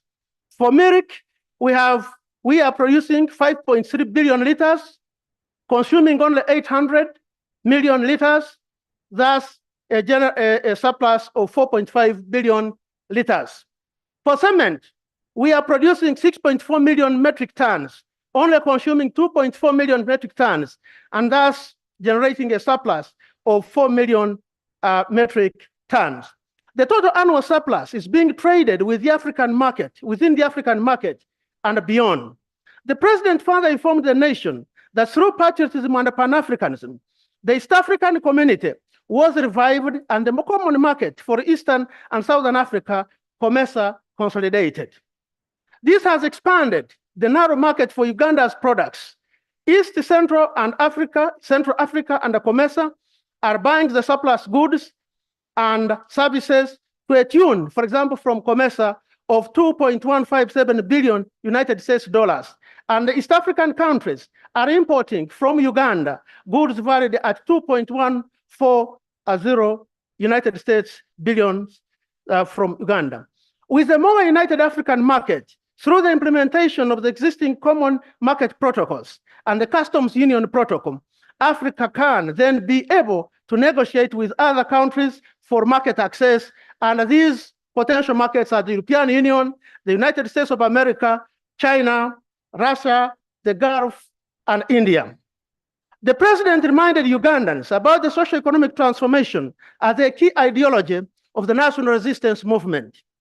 The NRM government has continuously guided that the socio-economic transformation can be realized through education for all and prosperity for all, and joining the four money-making sectors of commercial agriculture, manufacturing, services, and ICT. The government has set up funds and initiatives for low income to individuals to enable them to attain socio-economic transformation. And these are the Operation Wealth Creation, NADS, plan for modernization of agriculture, and Tandikwa in the past, Paris Development Model as of now, the Myoga, the Youth Fund, the Women Fund, and funds from the Growth Opportunities and Productive for Women Enterprises that is codenamed as GROW. The more empowered individuals should borrow from Uganda Development Bank for agriculture, manufacturing, and some of the services such as tourism. The president highlighted that Uganda has entered the lower middle income status with United States dollars 1,182 per capita. This has been achieved after embracing the NRM's philosophy, ideology, and a strategy of economic recovery through restoring and expanding the production of the traditional cash crops and minerals, diversifying the cash crop with food crop, water, flora, and fauna, animal products, palm oil, and fruits, adding value to some of the raw materials and the knowledge economy, which have enabled the economy to grow from United States dollars 1.5 billion in 1986 to the current level of United States dollars 55 billion by foreign exchange method, or 180.29 billion by the purchasing power parity method. The president urged the youth to embrace the ICT sector for enhancement of skills, exposure to more employment opportunities worldwide, and innovation through the purposive use of the internet. Information, communication, and technology is essential in improving national productivity because it has the potential to make a government and business enterprises more efficient, effective, and globally competitive. ICT is a key tool for socio-economic transformation. Procedure. Thank you, Mr. Speaker. Mr. Speaker, I'm raising on the procedural matter. You see, we are debating State of National Address with the Leader of Opposition statement. And the debate, we always don't refer to notes. The honourable member attended the State of National Address. He was in the presence of the president, but he's reading figures and as if he's bringing another new statement on the floor of Parliament. And fun enough, he reads with the glasses on the head, then sometimes puts them on his eyes, which is the own fashion. But Mr. Speaker, are we proceeding well with the honourable mover of the motion, debating, but referring to notes, almost going back to that same, is also as if he's giving another statement within a statement of the president he's supporting. Mr. Speaker, sir. To begin with, the member is justifying his motion. Okay, and then after we shall debate. And I think he's giving a true record because Honorable Seungu didn't attend the State of the Nation address. So for the benefit of people like Honorable Seungu who never attended, he needed to recap and then they debate from an informed point of view. Resume. But maybe you can change on how you use your glasses. Thank you very much, Mr. Speaker. I know my friend always wants to engage me, but we can do this outside this August House. But Mr. Speaker, thank you very much for the protection. But I was doing this well knowing that we had a team that was not part of us in Kororo, and I need to capture what the president stated accurately.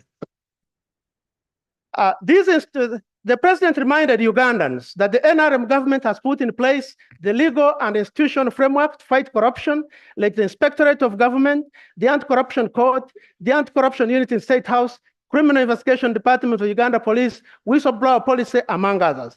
These institutions need the support of all of us, and the Parliament should take the lead in the fight against corruption, as we are the representatives of the people. The President reiterated his commitment to fight corruption and reminded us that it is equally a duty of all Ugandans. This is a call for action to all of us to eliminate corruption in public service and from among the political leaders. The president further identified another actor in the corruption who gets bribes from foreigners to promote foreign interests and referred to them as both corrupt and traitors, whom he termed as being more dangerous. The president appreciated the working relationship between the three arms of government that have continued to steer transparency and harmony in the budget process and implementation of government programs to serve the interests of Ugandan citizens. Mr. Speaker and colleagues, lastly, I want to thank the president General Yoweri Kaguta Museveni Maburwa for the impressive socio-economic transformation which has been achieved under the NRM government since 1986. The wages and job creation initiatives have enabled low-income earning Ugandans to be part of the money economy, which has enabled Uganda to attain the lower middle income status. I beg to move. Thank you. Honorable Amaka.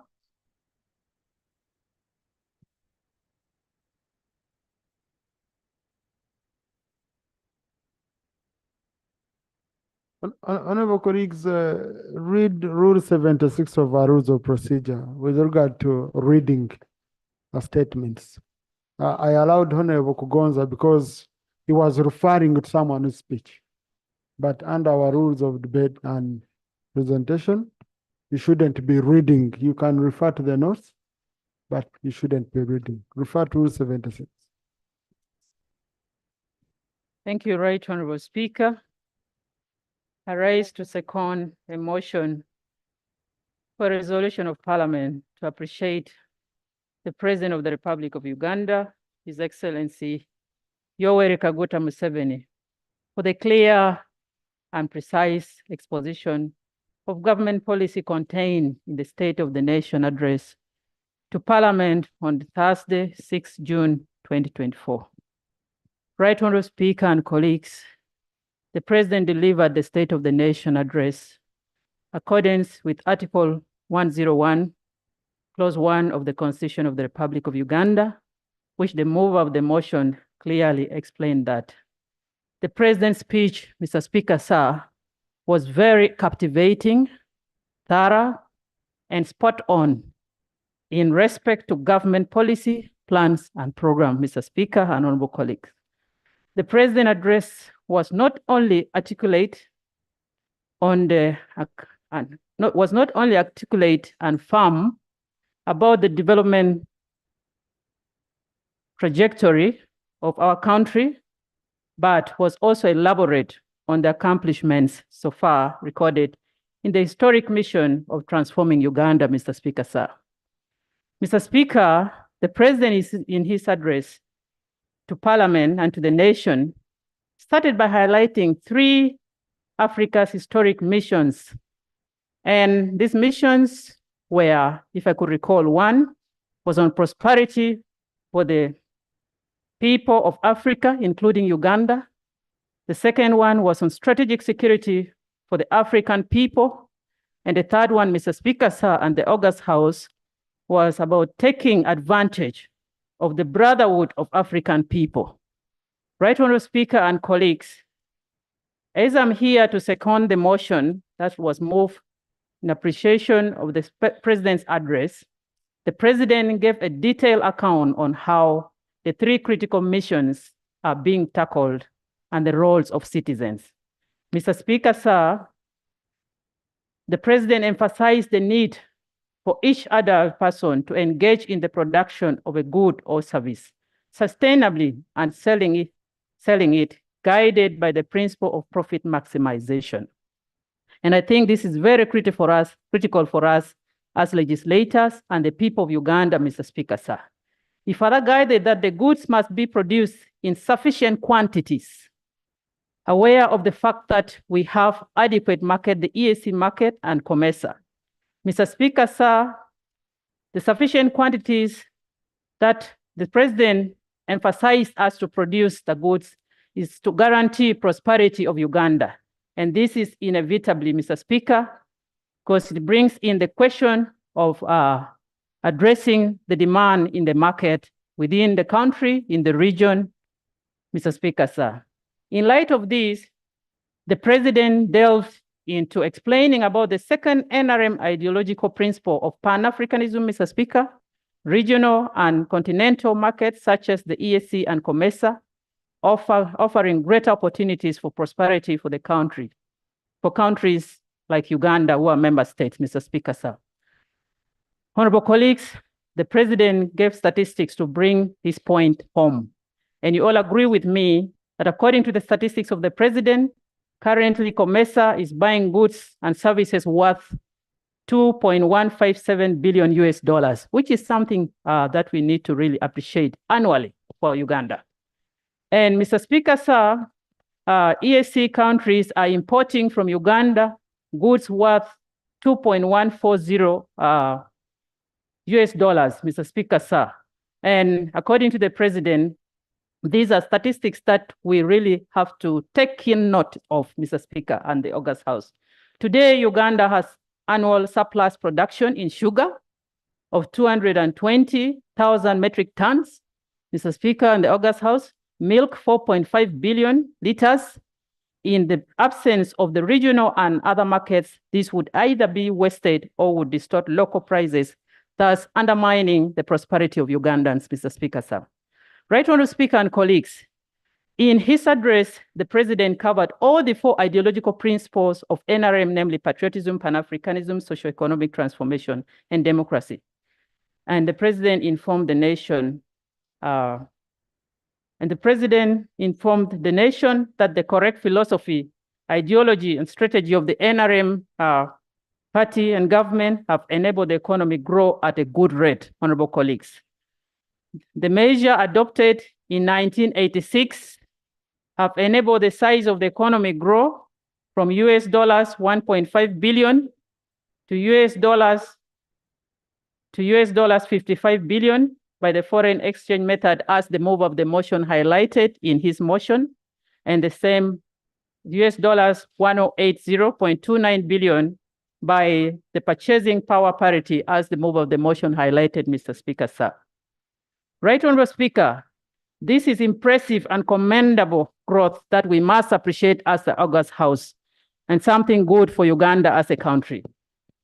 The President informed Ugandans that we would have been able to post more growth had it not been for some existing trade barriers in the EAC.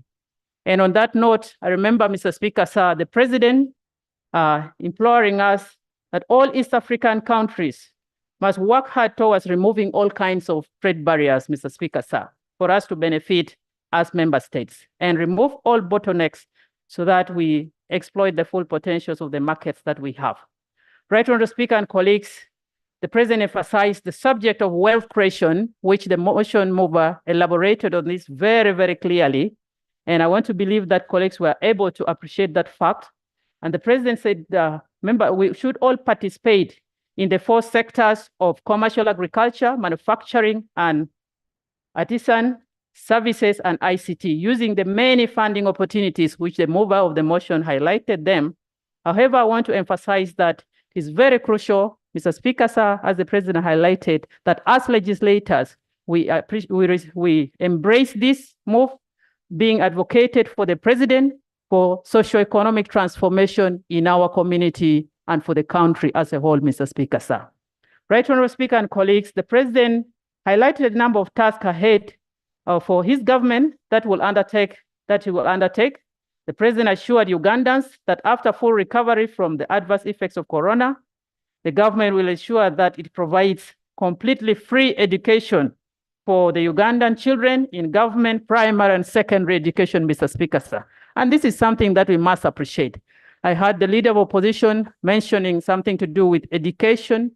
And Mr. Speaker, sir, I'm glad that the President in his address to the nation mentioned the issue of education as something very critical to this government.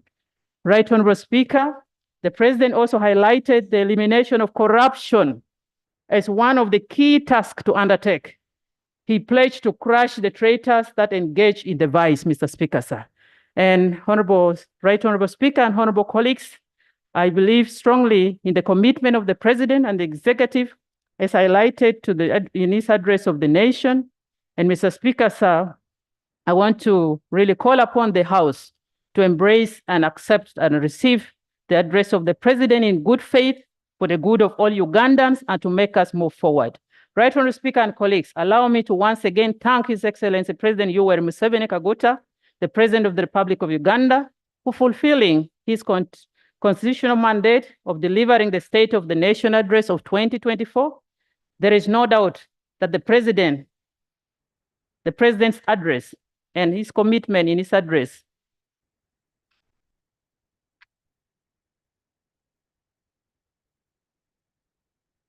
Right Honorable Speaker, the President's address put forward in the nation address as well elaborated by the mover of the motion to this August House, Mr. Speaker, sir, a number of progressive policy options that were elaborated on that will take our country to a greater height. Right Honorable Speaker, long live His Excellency Yoweri Kaguta Museveni, long live Uganda. Right Honorable Speaker, I beg to second the motion that was moved by the mover. Thank you. Thank you.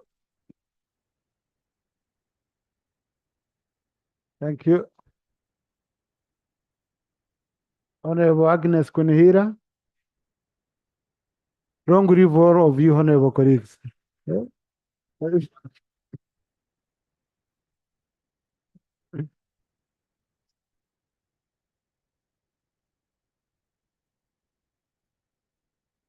Thank you, Right Honorable Speaker.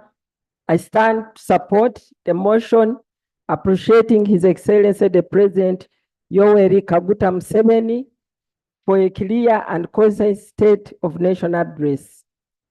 Right Honorable Speaker, the President placed emphasis on a better collaboration of the East African countries in the spirit of East African community to allow fair trade that promotes production. We thank him as he gives us more hope for prosperity for all. The sectors like commercial agriculture will grow and feed into the industrialization. Right Honorable Speaker, His Excellency, the President, emphasized the government's commitment to the promotion of agro-industrialization, which aims at enhancing production through value addition. This will improve competitiveness of agricultural products in the sub-region and Africa as a whole. He mentioned areas where we are producing more and exporting. For example, dairy products, sugar. All this has contributed towards growth of agriculture sector to 5.1 from the previous year of 4.5, creating more jobs, export expansion, in addition to the traditional cash crops. Right Honorable Speaker, the President implored all Ugandans to engage in wealth creation by taking advantage of government programs like Emyoga, PDM, GROW, which provide affordable capital and also creating jobs for youth and women. Government has continued to release funds for PDM. This will accelerate economic growth as the 39% households will move to the money economy. As leaders, we who are here, let us do our part of mobilizing them, the population. Right Honorable Speaker, His Excellency the President highlighted issues of interest rates charged by the commercial banks and individual lenders. These directives should be implemented by the Ministry of Finance. It will facilitate individuals to access working capital, more especially those who cannot get through the interventions of Uganda Development Bank and Agricultural Credit Facility. We look forward for the Minister to address this issue.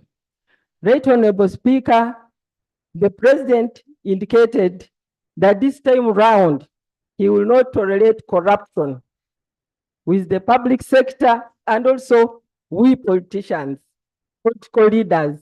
We must join him to condemn corruption.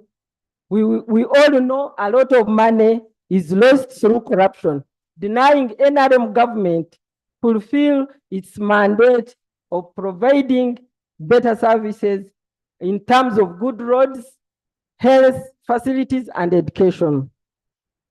I want to conclude, Right Honorable Speaker, by appreciating His Excellency the President and the government for steering this country. Right Honorable Speaker, finally, this is not in his state of nation, but it's an appeal. I'm urging government this time round in the next financial year to consider improving on the issue of payee to increase the threshold from 235 500. You are aware that the workers are suffering because of this tax and more others. So it would be better that in the next State of Nation of Address, the President and government will bring this out. But with those few remarks, I want to thank the President for his State of Nation address. Thank you. Thank you. Thank you, Honorable Agnes. So the question for debate, Honorable colleagues, is that the motion that thanks the motion that thanks of Parliament be recorded for the clear and precise exposition of government policy contained in the address on the state of the nation by His Excellency the President to Parliament on 6 June 2024 be adopted. That's a question for debate.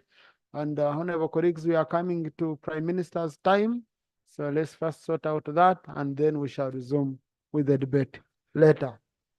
Let's do item 6 and then we shall continue with the debate. You know, Prime Minister's time is mandatory under the rules. Once it's 4 p.m., I have an option if it's a Thursday. Item 7, Prime Minister's time. No, I wanted us to first handle item 6. Is it ready? Item 6, statement by the Right Honorable Prime Minister on government business for the succeeding week, 5th to 8th August 2024, pursuant to Rule 28 of the Rules of Procedure. Right Honorable Prime Minister. Right Honorable Speaker and honorable colleagues, I'm happy to provide a statement of business for the succeeding week and our rules of procedure, Rule 28, as lead of government business. Right Honorable Speaker and colleagues, I therefore submit the following government business for the succeeding week, that is from 6th to 8th August 2024. 1, the Engineering Professionals Bill 2024. Number 2, the National Teachers Bill 2024. Honorable Speaker, I beg to submit. Thank you. Next item. Item 7, Prime Minister's time. Right Honorable Prime Minister.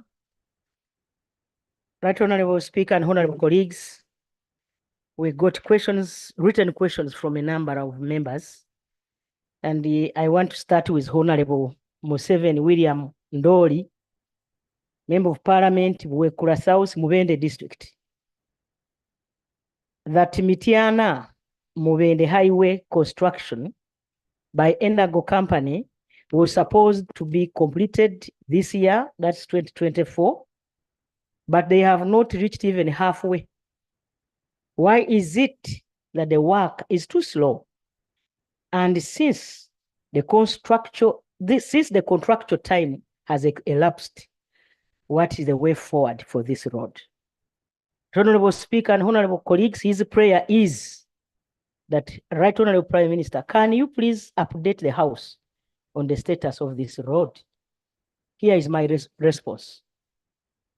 The Mitiana Mubende 86-kilometer road is a national road in the central sub-region.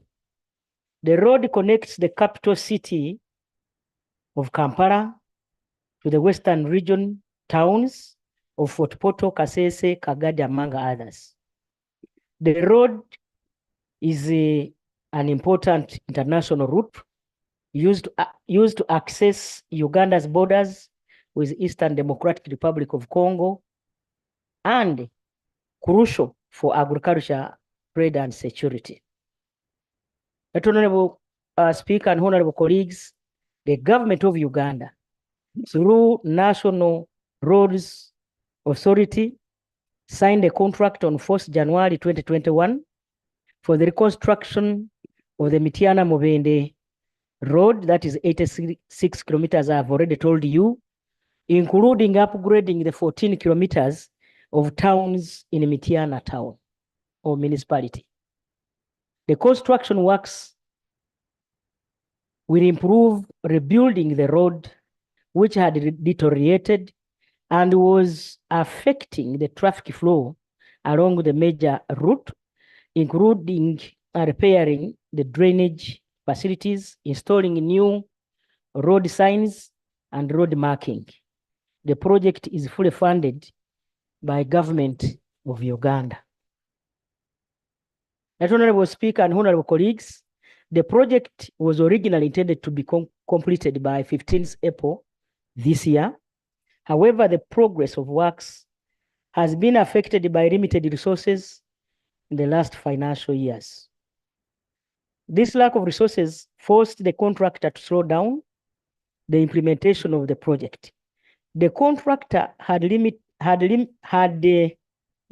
40% of the works when the financial challenges were encountered. Currently, the contractor has completed work worth 32 billion, and the project is expected to be completed by the end of this financial year. Government is working to ensure that resources for the completion of the project are availed to the contractor to enable him or them to complete this important project. Honorable Speaker and honorable colleagues, the Mitiana Mubende Road is an important link and was prioritized for reconstruction by government. And the government therefore committed to ensuring that the project is completed, as you all know, and we will put in place measures to make sure that the contractor is paid in time. The second question, Right Honorable Speaker and colleagues, came from Honorable Judith Peace Achan, Member of Parliament, Ngoya District. She says that when was the last time NEMA visited Bokona factory in Ngoya District to ascertain whether they are still complying with environmental regulations and address the following concerns. One, whether there is proper treatment of factory waste or hazardous waste management. And two, whether the ministry has enforced the law in place. On several occasions, the community around the factory complained to her over air and water pollution. And she's asking what measures has the line ministry done to save the lives of the people. And number three, that whether the management has a waste minimization plan. Number four, and whether there are site interim measures and site remediation. And her prayers are, one, last warning to be given to Bokona factory to restrain from polluting air and to comply with the regulations. Number two of her prayers is that for the community around Bokona suffering from this hazardous waste disposal, can management take a lead in ascertaining the health of the people who live in there? And if found or suspected to be infected because of the waste disposal and air pollution, they must be treated and compensated. Number three, compensate those who suffered injuries from the accident that occurred at the site as a result of pipe bursting. Number four, that the Committee on Climate Change should visit the factory to ascertain whether they are still complying with the regulations. That Honorable Speaker and colleagues, my response is that it is true that Bokona factory, a biofuel production factory using maize, sorghum, cassava as raw materials, has environmental non-compliance issues with government through NEMA handling already. While the factory was established through due process with requisite environmental and social impact assessment and water abstraction permits, our recent compliance inspections have confirmed serious issues of non-compliance, especially in regard to waste water discharge from the distiller to the waste ponds created 300 meters from the factory. The distillery discharge to the waste ponds without adequate treatment is not in line with the conditions of approval of the environment and social impact assessment certificate issued by NEMA. That Honorable Speaker and honorable colleagues, inspectors have already visited the factory and confirmed that the pungent smell is actually from the waste discharge ponds established by the factory, and appropriate compliance assistance and guidance have already been issued to the company. After inspections by NEMA inspectors, the following actions were taken. 1, an improvement note was issued to the factory, guiding them on the process to establish a proper affluent treatment plant for the distillery. Number 2, the factory accepted the guidance issued by NEMA and committed to put in place an engineered effluent treatment plant by September this year. Number 3, in the meantime, NEMA suspended the distillery operations as of April 2024 to avoid further accumulation of the effluent into the pond.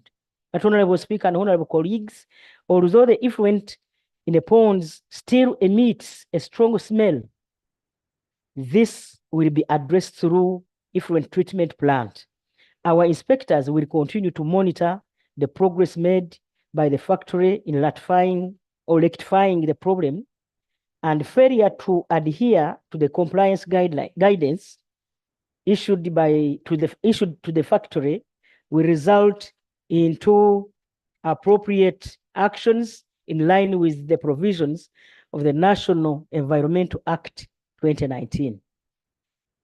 This can include suspension of the entire factory operations, prosecution in courts of law, and imposition of fines for breach of certificate conditions. And government will continue to follow up this matter to its meaningful resolution. Honorable Speaker and honorable colleagues, NEMA team recently visited the factory and is working with the company to convert the waste into organic fertilizers after conducting studies on the chemical composition of the cassava waste.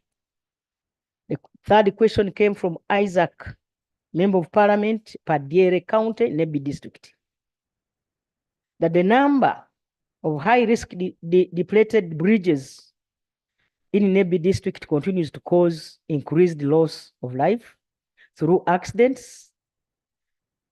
Nyaravu Parambo Road in Nebi District has 3 high-risk bridges, and Aira Bridge has caused over 30 deaths over the years, including school pupils on the school trip. School pupils on a school trip. As a result, the district applied to the Ministry of Works to take the Parambo Nyaravul Road under UNRWA, but to no avail. Districts no longer have funds to renovate or build bridges. And his prayer is that what is the way forward in helping districts carry out renovation or construction of high-risk bridges. Honorable Speaker and honorable colleagues, this is my response. That government has allocated 190.4 billion for Duka district, that is district urban and community access roads, bridges over the past 15 years. That is from the year 2009 to June 2024. And these funds were primarily channeled through the two projects codes, that is code 0269 for the construction of selected bridges and code 1558 for rural bridges and infrastructure development. The ministry funding for Duka bridges has averaged Uganda shillings 20 billion annually over the first 5 years. While this budget allows the construction of about 3 to 5 bridges per year, government intend to add more money to construct the bridges in a phased manner. Right Honorable Speaker and honorable colleagues, on 28 September 2021, the ministry received a request from the Chief Administrative Officer, NEBI, local government, to take over the maintenance function of Nyaruv Parambo Road and Wadelai Kaptri Agok Road. Subsequently, on 17 September 2021, the Ministry of Works requested the district to provide information regarding the use, function, and administrative purpose for the road, as well as the district council resolutions to facilitate evaluation of the request and consideration for reclassification. Right Honorable Speaker and honorable colleagues, the Ministry of Works prepared guidelines for reclassification of the public roads for community access roads to district roads and the district road to national roads or trunker roads. These guidelines were circulated to all chief administrative officers and town clerks on 3rd January 2024. However, the ministry has not yet received any submission from the districts, even after saturation of these guidelines. Right Honorable Speaker and honorable colleagues, the district is therefore, or the districts are therefore requested or to resubmit their application in line with saturated guidelines to enable the ministry to determine whether the roads qualify for reclassification or not. The increased funding for the roads and bridges on Duka network over the past years has yielded some improvements, as you all know. However, the network still faces significant challenges due to aging infrastructure and harsh weather conditions that further worsen their condition. Honorable Speaker and honorable colleagues, the government through the Ministry of Works will conduct thorough inspections of the bridges on Nyaravul, Parambo Road, including Aire Bridge, to assess their condition for appropriate action. The first question, Right Honorable Speaker, came from Honorable Yakatonda Abdul, Workers Representative. He says that, Right Honorable Prime Minister, I raise a matter concerning government's commitment in promoting silkworm farming in Uganda. And prayer one is asking what specific measures are being put in place to operationalize this key investment. My response, Right Honorable Speaker and honorable colleagues, is that government proposed to prioritize certain projects, both in NDP 3 and NRM manifesto. This is in line with government's objective for the planning period, which includes improving household incomes and generating forex for the country through exports. Whereas government identified sericulture as a potential area of investment, there was insufficient data available to inform the economic and technical viability, guide the design, and implement full-scale investment in the sericulture industry in Uganda. Honorable Speaker and honorable colleagues, since 2012, government has been engaged in action research using a two-pronged approach to, one, support private investors to bring in their own capital with standard incentives such as land, and two, support the public sector investment through the PPP, that is public-private partnership. In 2012, Right Honorable Speaker and honorable colleagues, government supported private sector investors by allocating land to establish a silk production and processing facility in Gomba. And in 2017-18, government initiated an action research project into the sericulture industry development using the PPP approach.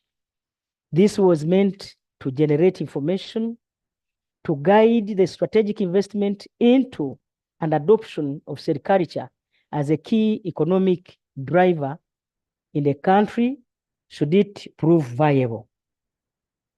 In 2022, Right Honorable Speaker and colleagues, government initiated a detailed evaluation of the economic viability, technical performance, and implementation efficiency of the sericulture investments in the country.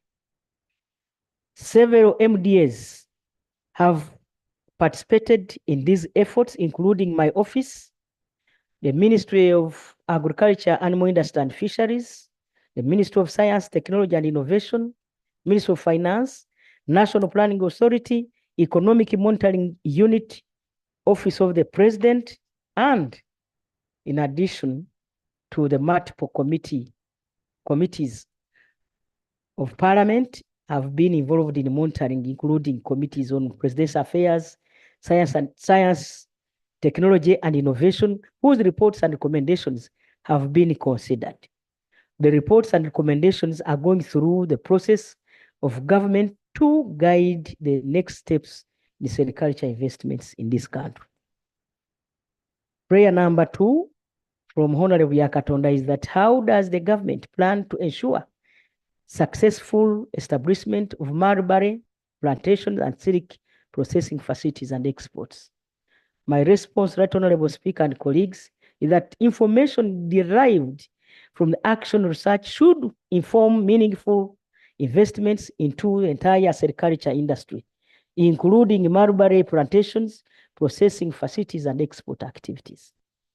As of June 2023, the evidence we had guided some key strategic decisions, including the need to have silkworm egg production in the country to support those who have already taken initiatives.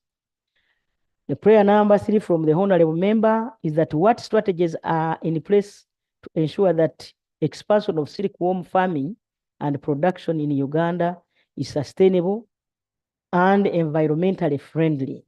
My response, Right Honorable Speaker, is that the data we have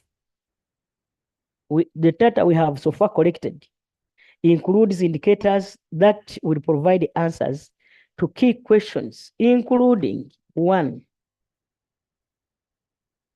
the overall economic viability, and hence sustainability of the sericulture industry in Uganda.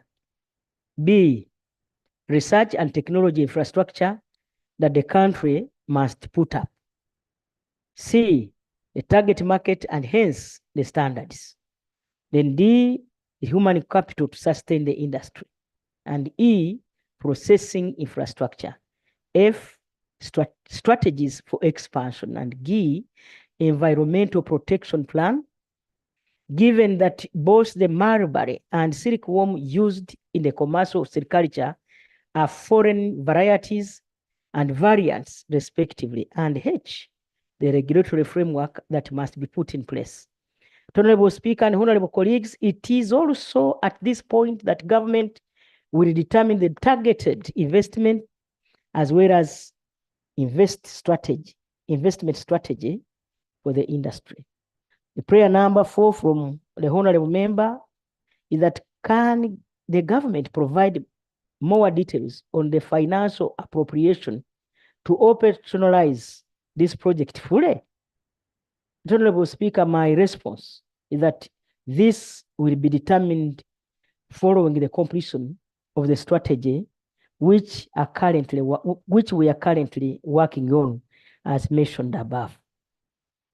The prayer number 5 from the honorable member is that how does government plan to ensure that potential economic benefits and job creation opportunities from silk farming are maximized and distributed equitably across the targeted districts.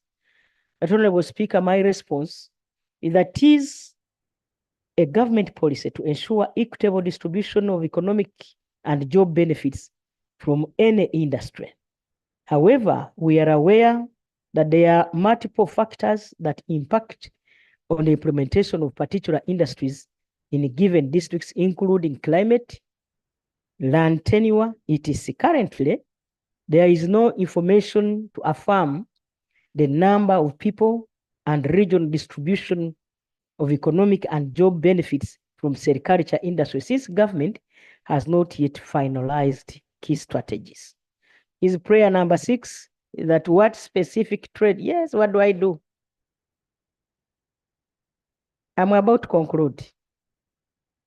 His prayer is that what specific trade and export policies or agreements are being pursued by the government to facilitate the global export of Uganda silkworm and products and mentioned in the media.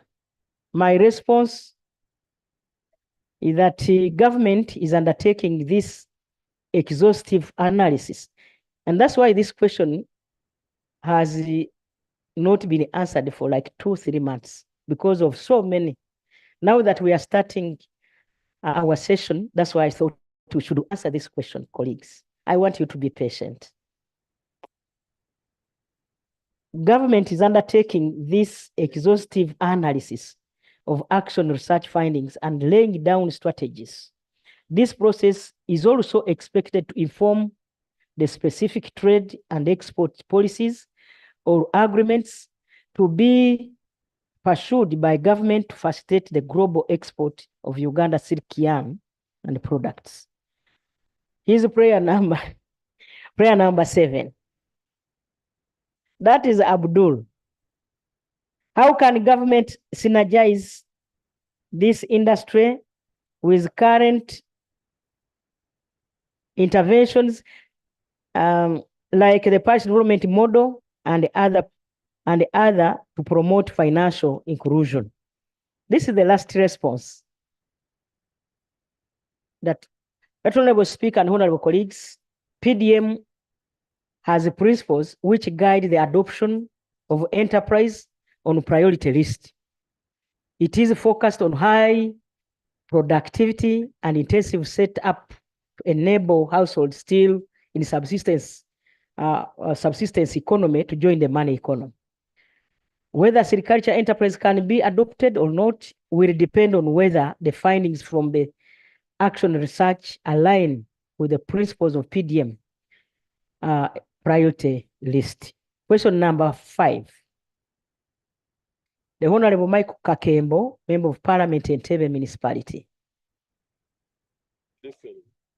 He states that I bring to your attention the illegal issuance of land titles in Kituburu Central Forest Reserve to individuals and companies.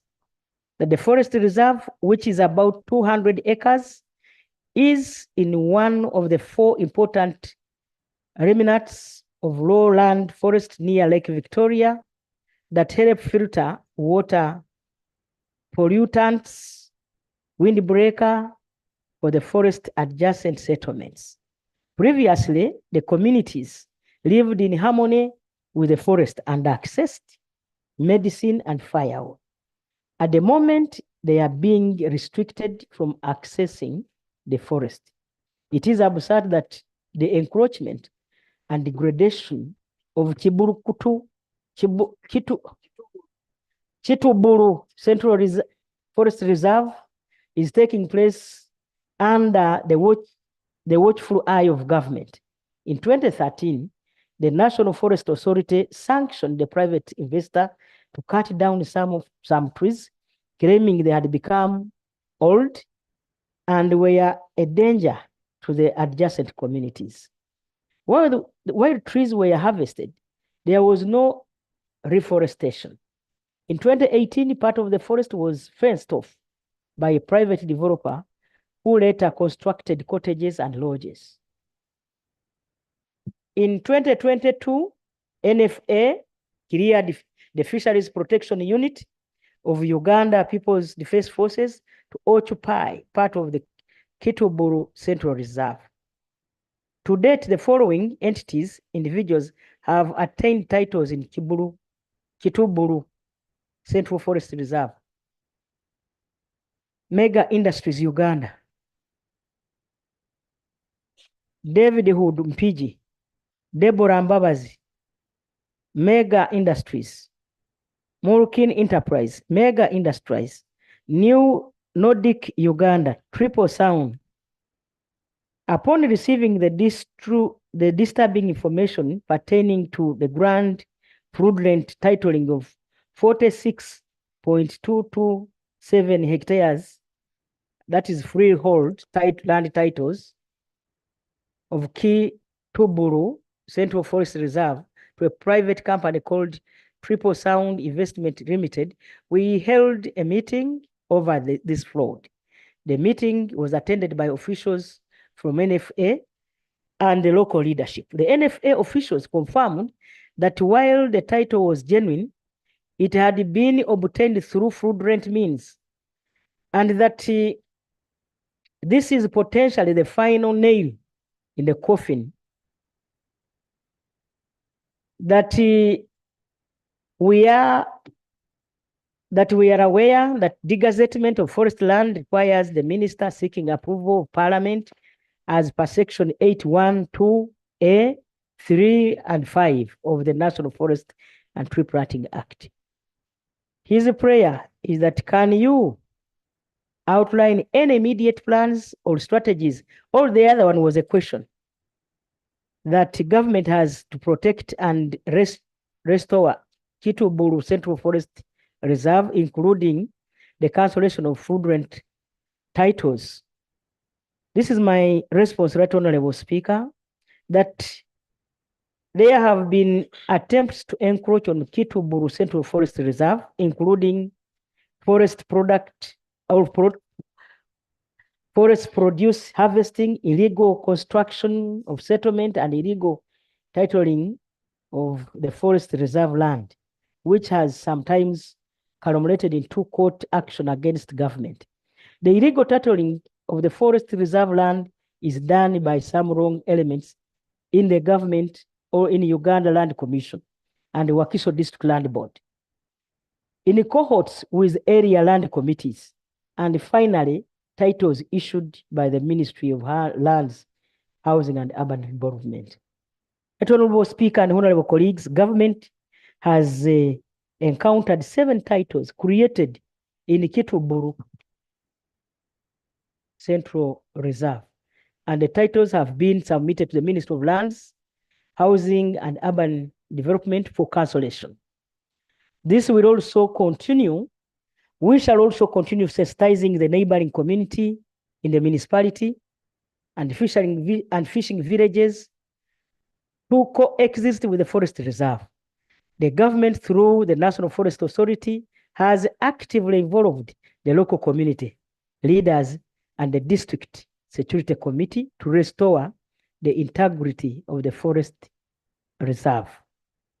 Recently, NFA management, working with Honorable Kakembo Michael, Entebbe municipality, encountered an illegal land title on Kituburu Forest Reserve, measuring 47 hectares. That is 116 acres, and has been submitted for cancellation.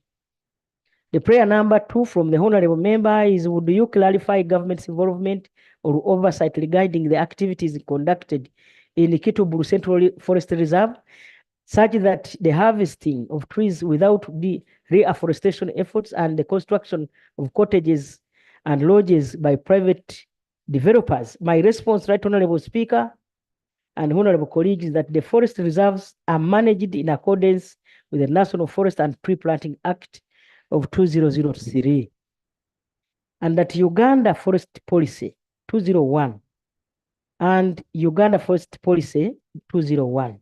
Policy Statement 7 states that Uganda forest biodiversity will be conserved and managed it in support of local and national socio-economic development and international obligations. And strategy number 5 focuses on promoting the development of biodiversity related tourism to generate income for the local and national benefits. As you are aware, tourism is one of the biggest source of revenue for the country as we move towards the middle income status.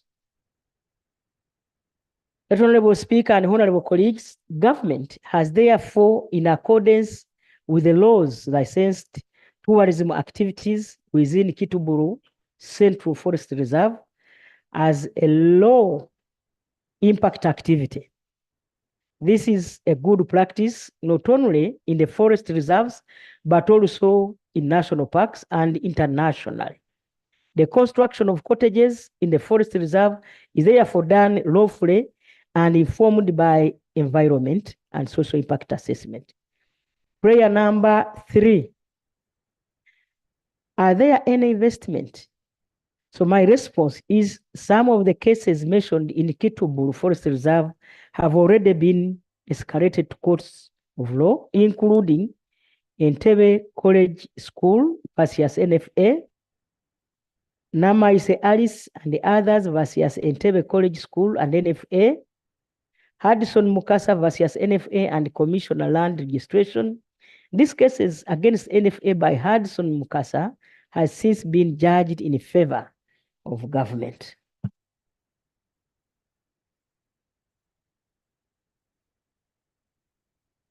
Prayer number 4.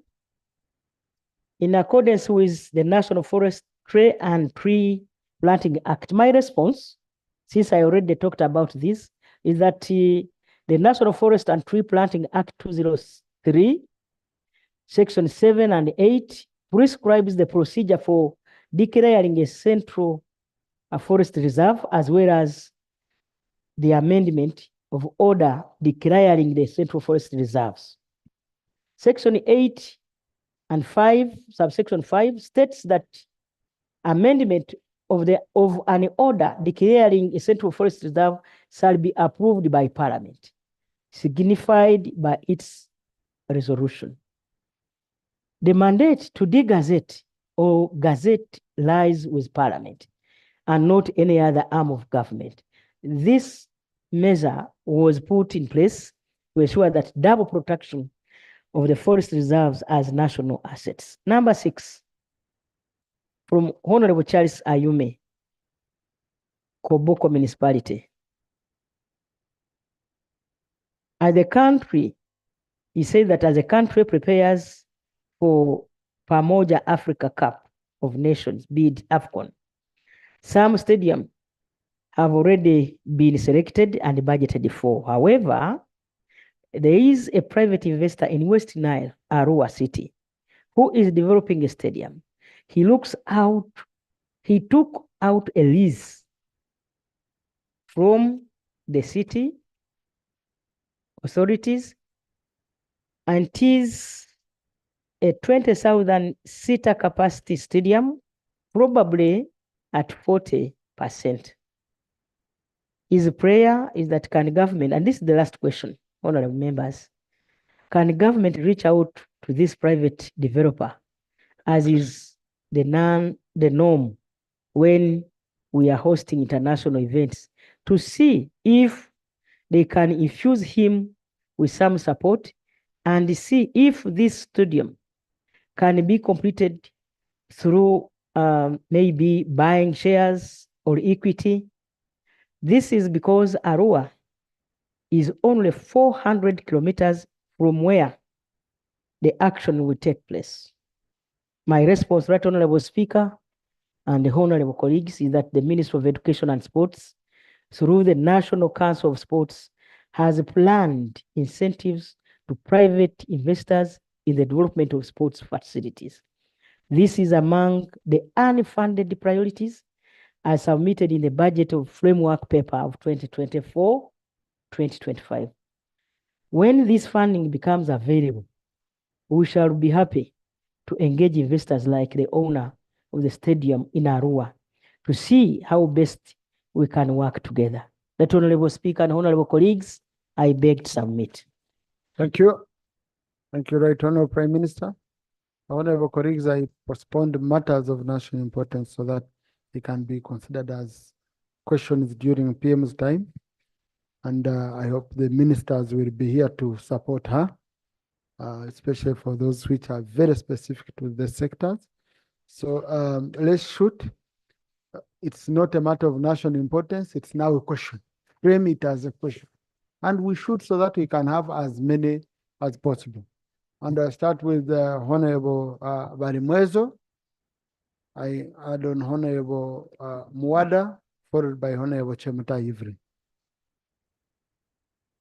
Right, Honorable Speaker, I want to say thank you for according me an opportunity. My question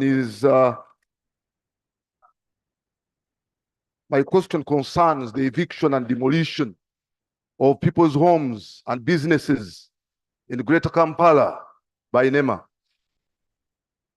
Right, Honorable Prime Minister, we have over 8 million people residing or living in low-lying areas, including wetlands. Uganda has a deficit of 2.4 million houses. And if NEMA just demolishes people's houses without a resettlement plan, we are going to have a terrible situation in the country, insecurity. And NEMA recently gazetted, just in September last year, gazetted the wetlands. And after gazetting, they did not open the boundaries, neither did they plant planters or milestones to make sure that they separate the wetlands from the people.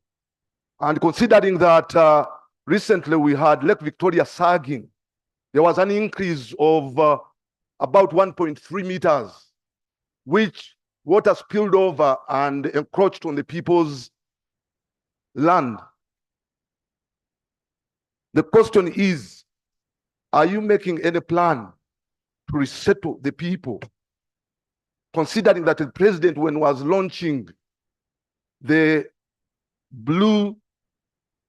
sustainable blue economy in Kenya, he said he's not going to evict forcefully the people. And he said that he was going to make sure that he compensates the people.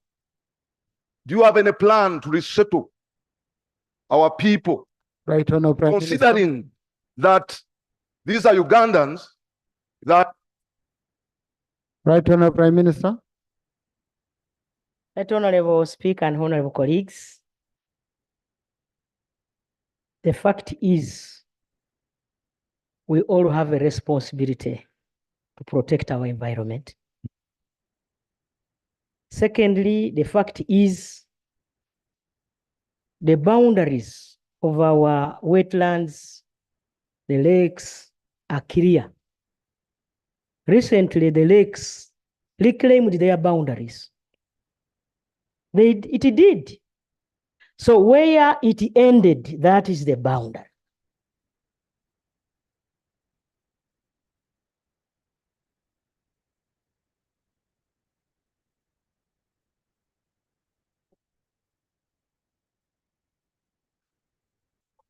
Yes, I request that Mr. Speaker, you protect me. Right, Honorable Speaker and honorable colleagues, nature reclaimed its boundaries by replacing a number, including government facilities. That's why I want to assure you, colleagues, that government will protect those boundaries so that we protect the national good of everybody. Yes. I now request, as leader of government business in Parliament, honorable colleagues, to join in so that we can protect our nature. Uganda is gifted by nature. Those of you who are widely traveled, you know what is happening in other countries. The global warming. No, right, Honorable, in this session, the answers are equally short as the questions, so that we accommodate as many. You know, the challenge I had, he also took time. He was repeating himself, and for you, so you don't need to repeat yourself. I believe they have understood. Let us help our people to leave the forests, to leave the wetlands, to leave all those ecosystems or diversity, so that there is nobody who will be protected. We shall not resettle people because we don't have that money. Let them leave. Thank you. Now, honorable colleagues, you see, when we talk about compensation, resettlement, this is not money which comes from the pocket of the president as an individual. It would be money that would pass here. Now, we need to ensure that we only compensate for lawful practices. If you have any issues to do with people being in wetlands, I don't know how you will bring that money here for compensation. To me, really, honorable colleagues, I think if people were in wetlands where they are not supposed to be, those people should be evicted, should leave without any single compensation. I think that we have to be very clear as a house on that. Honorable Mwada.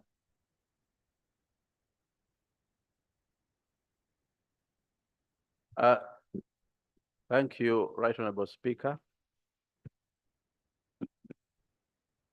I'm raising as a shadow minister of Foreign Affairs. In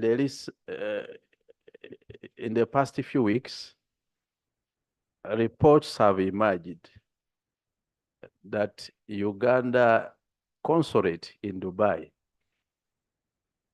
which is rented at the expense of a Ugandan taxpayer, is now housing a casino and gambling equipments. And the reports suggest that they were imported into UAE by the line minister for foreign affairs, Ewan JJ Odong. The consulate is ordinarily headed by a consular general. And we, as Parliament, pushed for this consulate to extend support and services to Ugandans who are very many in thousands living in Dubai. Surprisingly, turning the consulate into a casino and a gambling house contravenes the laws of UAE, our laws, and international laws governing diplomatic premises.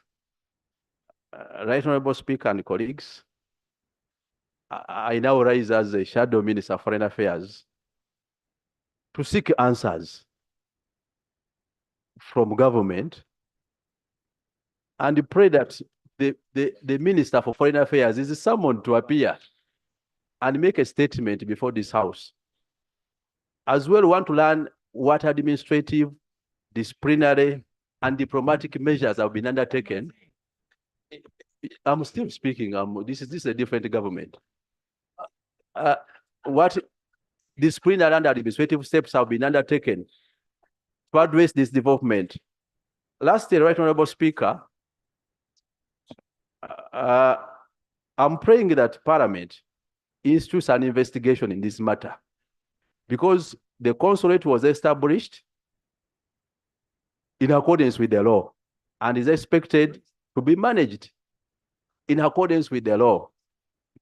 By establishing a casino, it caused a diplomatic embarrassment for our country. Honorable, let's first listen to the response from the Prime Minister, and then we can say that because Prime Minister's time, question is only go to the Prime Minister.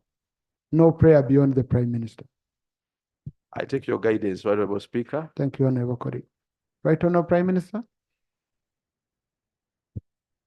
Right, Honorable Speaker and honorable colleagues, the Minister mentioned here is also a member of parliament.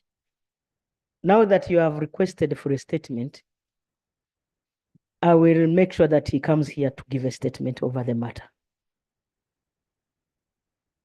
On Tuesday, Right Honorable Prime Minister, we shall have the minister on the schedule. Honorable Pio. Thank you, Right And Honorable Honorable Speaker. Megadi. My question to the Prime Minister is on the huge discrepancies in the cost of first-class maritime construction in this country. As we speak right now, there's an oilseed project in which 110 billion has been allocated for 81 districts to construct 15 kilometers of roads at a cost of 90 million shillings per kilometer. Ministry of Works gave indicative planning figures for first-class maritime construction in their budget framework paper of 30 million shillings per kilometer. In my district, we're constructing a first-class maritime contracted out at 15 million per kilometer, 15 million per kilometer. 3 different ministries or entities with 3 different rates for the same class of roads in the same district.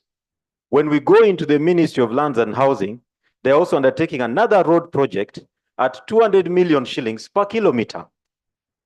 My question to the Prime Minister, what intervention can we take? Because it appears that every ministry that has a road construction project has its own rate of construction. Yet we can achieve more coverage with the little resources we have. Thank you.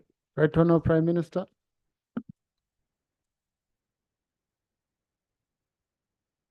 The oil seed project is under the Ministry of Local Government.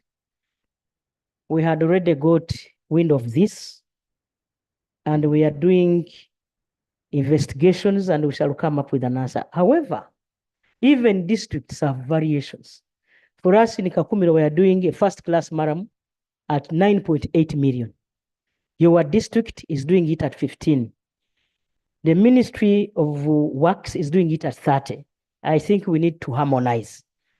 We shall harmonize this.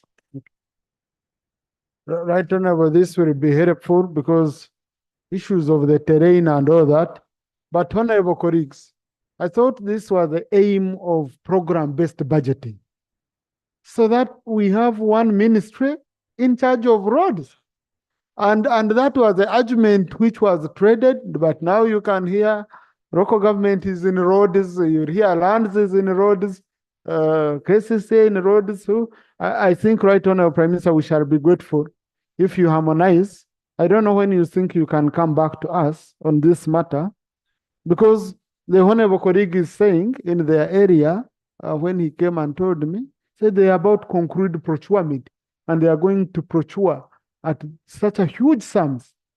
So I think the guidance needed is very urgent. Honorable members, I believe I have powers to direct. So I direct the Minister of Local Government to stop that procurement process until we harmonize. Thank you. Thank you. Honorable Chemtai, Honorable Megadi. Thank you so much, Mr. Speaker, sir. Madam Prime Minister, in the month of May, Bukwa District Disaster Management wrote a letter to your office about a school called Ariawet Primary School and Tulel Primary School that was blown off by the storm. As we speak, the students are studying outside, actually on trees. Whenever there is rain, they stay home. Madam Prime Minister, what are you doing? Number two. No, we take on one question. Right Honorable Prime Minister. They are not in trees, they are on trees, they are under trees. That Honorable Speaker and Honorable colleagues, we received his issue, her issue, and we are handling, and I promise that iron sheets will be given to your schools so that the district can now re-roof those iron sheets. I will get in touch with the member so that we can move together. Thank you. I really love how Honorable Namuga corners the Prime Minister and gets the attention quickly. I had allowed Honorable Megadi Honorable Pius Wakabi, and then Honorable Achon.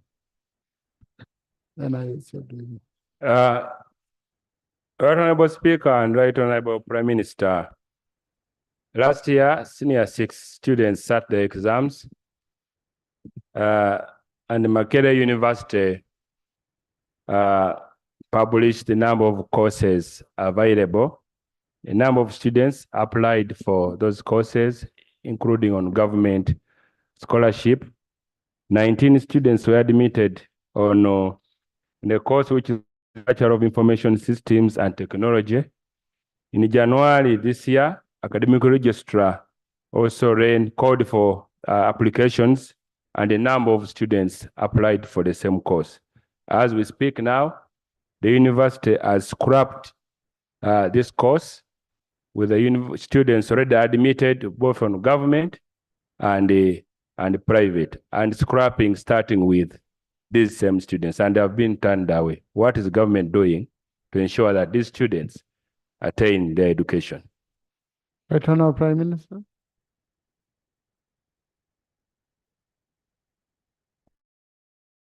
And honorable colleagues, I know about this, and the Ministry of Education and Sports is handling the matter. I will inform the member when they are concluded with their findings and the way forward. Thank you. Honorable Pius. Then Honorable Achon. Then Honorable Mariam Naigaga.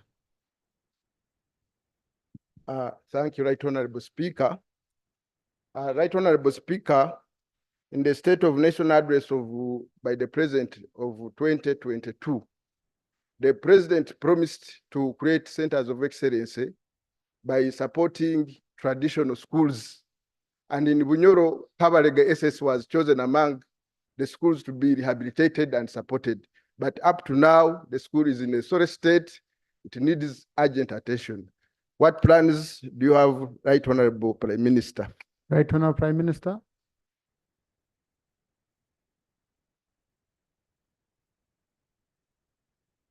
Right Honorable Speaker and honorable colleagues, you know, the NRM government, once we plan something, we do it.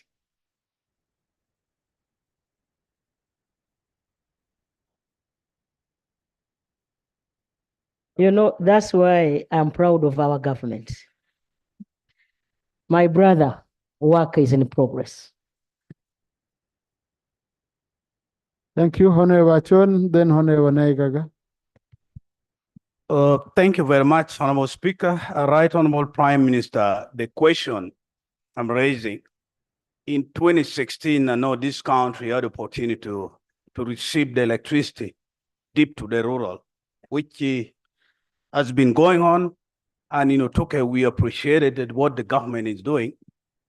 The problem that we're having, there are 2 projects. One is for the World Bank and one for the sub-county.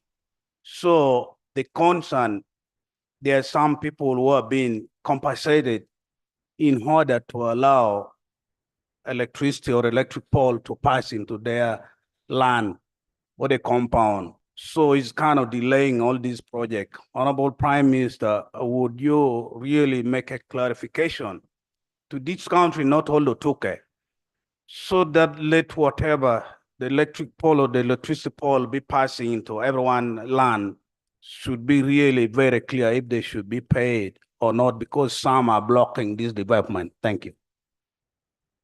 Right Honorable Prime Minister.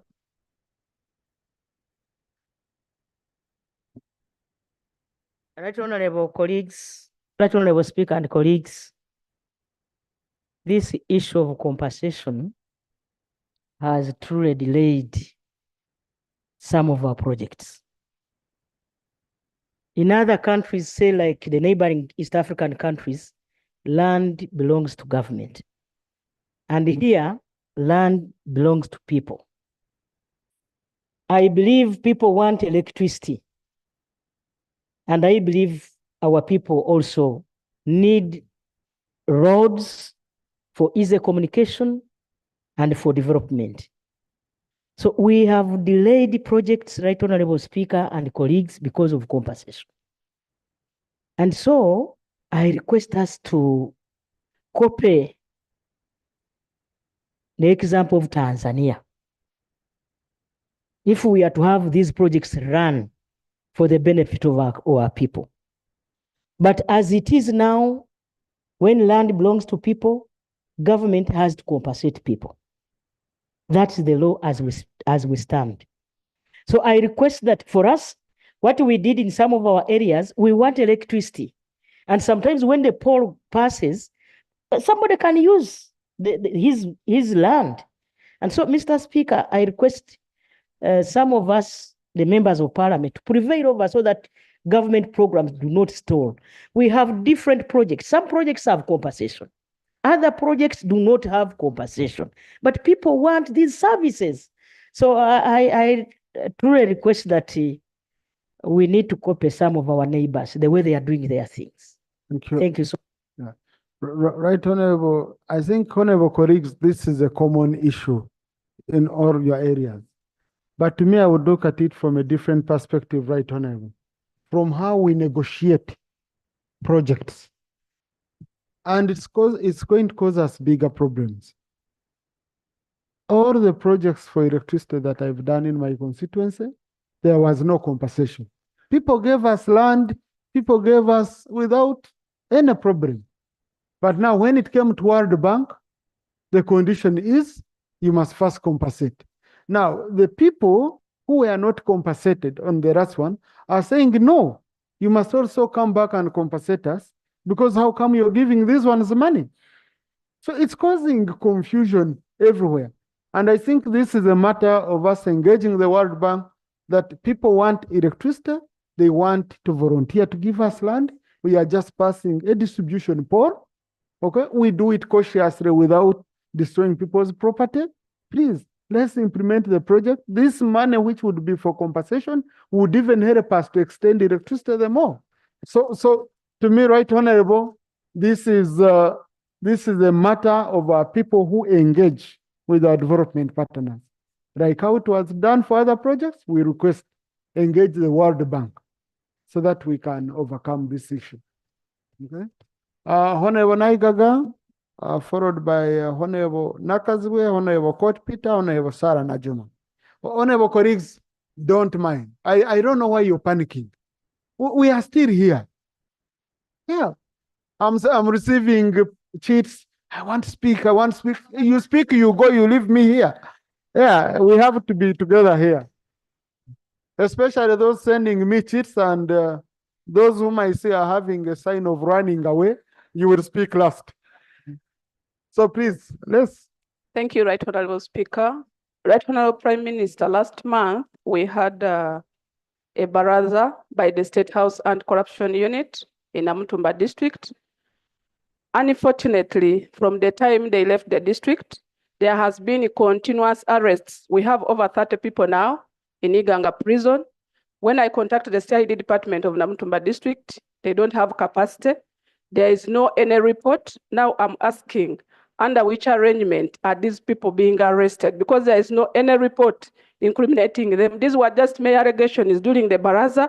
Even those who submitted the allegations have not gone to police to submit facts about what they talked. I want to understand whether there is a different directive as far as per diem is concerned in Namutumba district. Thank you. Right Honorable.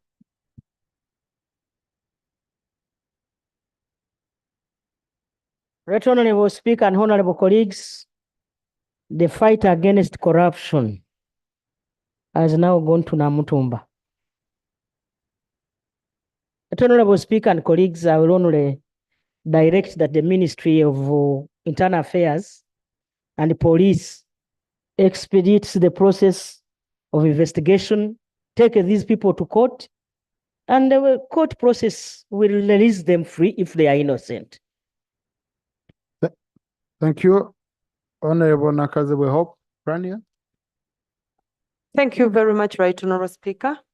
Right Honorable Speaker, the matter that I brought to your office as a matter of national importance was the very first that Right Honorable Prime Minister responded to. It is about the road from Mitiana to Thank you. Mubende. Honorable Court Peter. Thank you. Thank you very much, Right Honorable Speaker. Honorable Prime Minister, National Medical Stores does deliveries to the health facilities on a quarterly basis. The last delivery were done, and all the health facilities, at least for the Acholi sub-region I'm aware, they delivered essential drugs minus Coartem. We all know very well that Coartem is the drug needed for treatment of malaria. What plans does government has to mitigate these 3 months moving forward? Minister for Health, let me help the Prime Minister without, the Minister is here to back up the Prime Minister. Right Honorable Prime Minister, most of our Coartem is procured by the Global Fund. So the supply came in a little late, but it's now being distributed. Thank you. Honorable Najuma, followed by Honorable Saropendi. Okay. No, I have to ensure I exist. Honorable Kiza Acrobat. Honorable Sir Kenya David. Thank you, Right Honorable Speaker. Right Honorable Prime Minister, I rise on the issue of invasion of elephants in my area, where 5 villages were invaded from Semliki National Park, and people's crops have greatly been affected. My prayer, Right Honorable Prime Minister, that Ministry of Tourism, in collaboration with UA, send a technical team on the ground to assess the impact of damage. I thank you. Right Honorable. Oh, Minister for Tourism is here. I want to thank Honorable Robert for raising the matter, and we discussed it, but next week with the team, we'll be there to assess. Thank you. Honorable Seru Kenya, followed by Honorable Kaya Christine. Thank you. Honorable Speaker, my question is about people who are trying to steal people's land in the name of NEMA. Of recent, my constituents got land. My constituents got money from World Bank to construct Kalidubi project or drainage. But it's unfortunate that these people are telling people to demolish their houses and go away in the name of NEMA, yet that place is not gazetted. So, Madam Prime Minister, my question is, how can you construct drainage in a wetland? So I need to be helped. Right Honorable Prime Minister.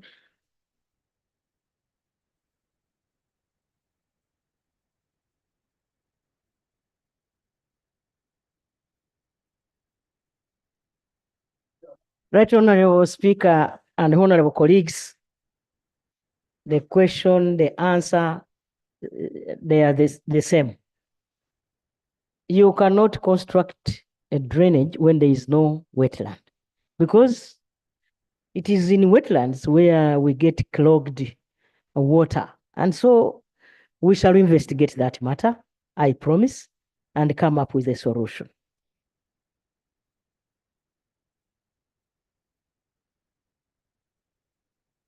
Yes, Honorable Christine. Thank you, Right Honorable Speaker.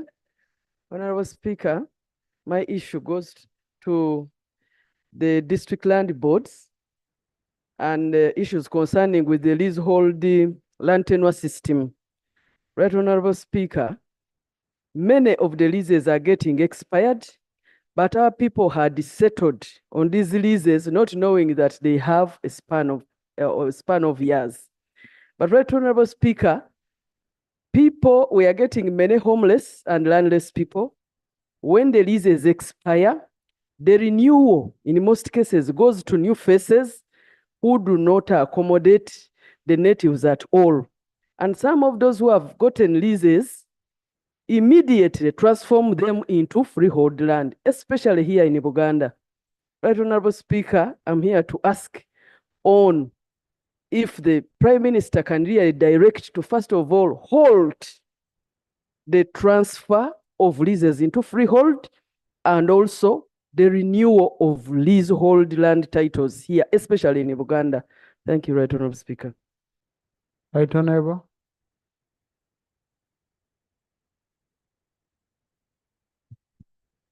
Honorable members, the president has on many occasions, he has been very clear that the Bibanja owners, the tenants, the bona fide occupants of the land, whatever land that is in question, have right over the land. And you know that when somebody or a person has been on land before, for 12 years before the amalgamation of our constitution, that is 1995, those are referred to as bona fide occupants. And so, honorable members, I think this is just a matter of the law, and I don't want to curtail. I will not be the one to curtail the law.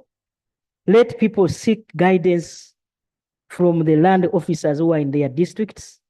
I definitely know they will guide. If not, we can, you, madam, and myself, and the Minister of Lands can always come together and see how to help people as issues come along. Thank you. Right Honorable, it seems to be a really complicated matter, like you've said, which would need your meeting with the Minister for Lands. Yeah, and I totally agree with the Prime Minister. If this had come as a written question to the Prime Minister, the answer would have been more, detailed and would carry more meat. But for now, coordinate, it seems to be a much deeper problem. Yes. Honorable Isingoma, followed by Honorable Olanyagirba.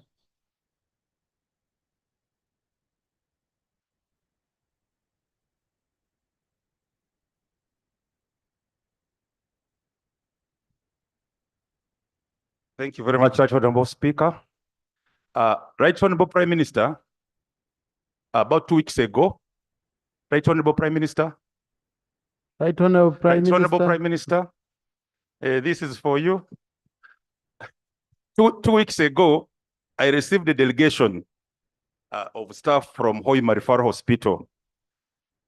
They came, of over 20 members of staff, and reported to me that at the moment, they have about 65 members of staff who have been deleted from the payroll unjustifiably.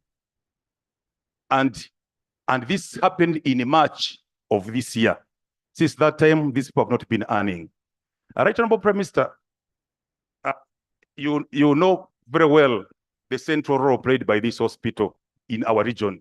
It is a catchment area for, I think, 4 hospitals: Kiriandongo, Hoima, Chiboga, and Kagadi, and even some parts of Mubende.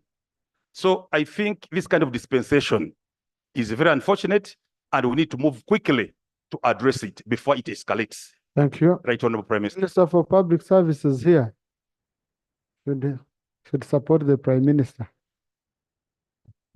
Thank you very much, Right Honorable Speaker, for this opportunity. And I want to thank the Honorable Member of Parliament from Hoima City for this question. Since March,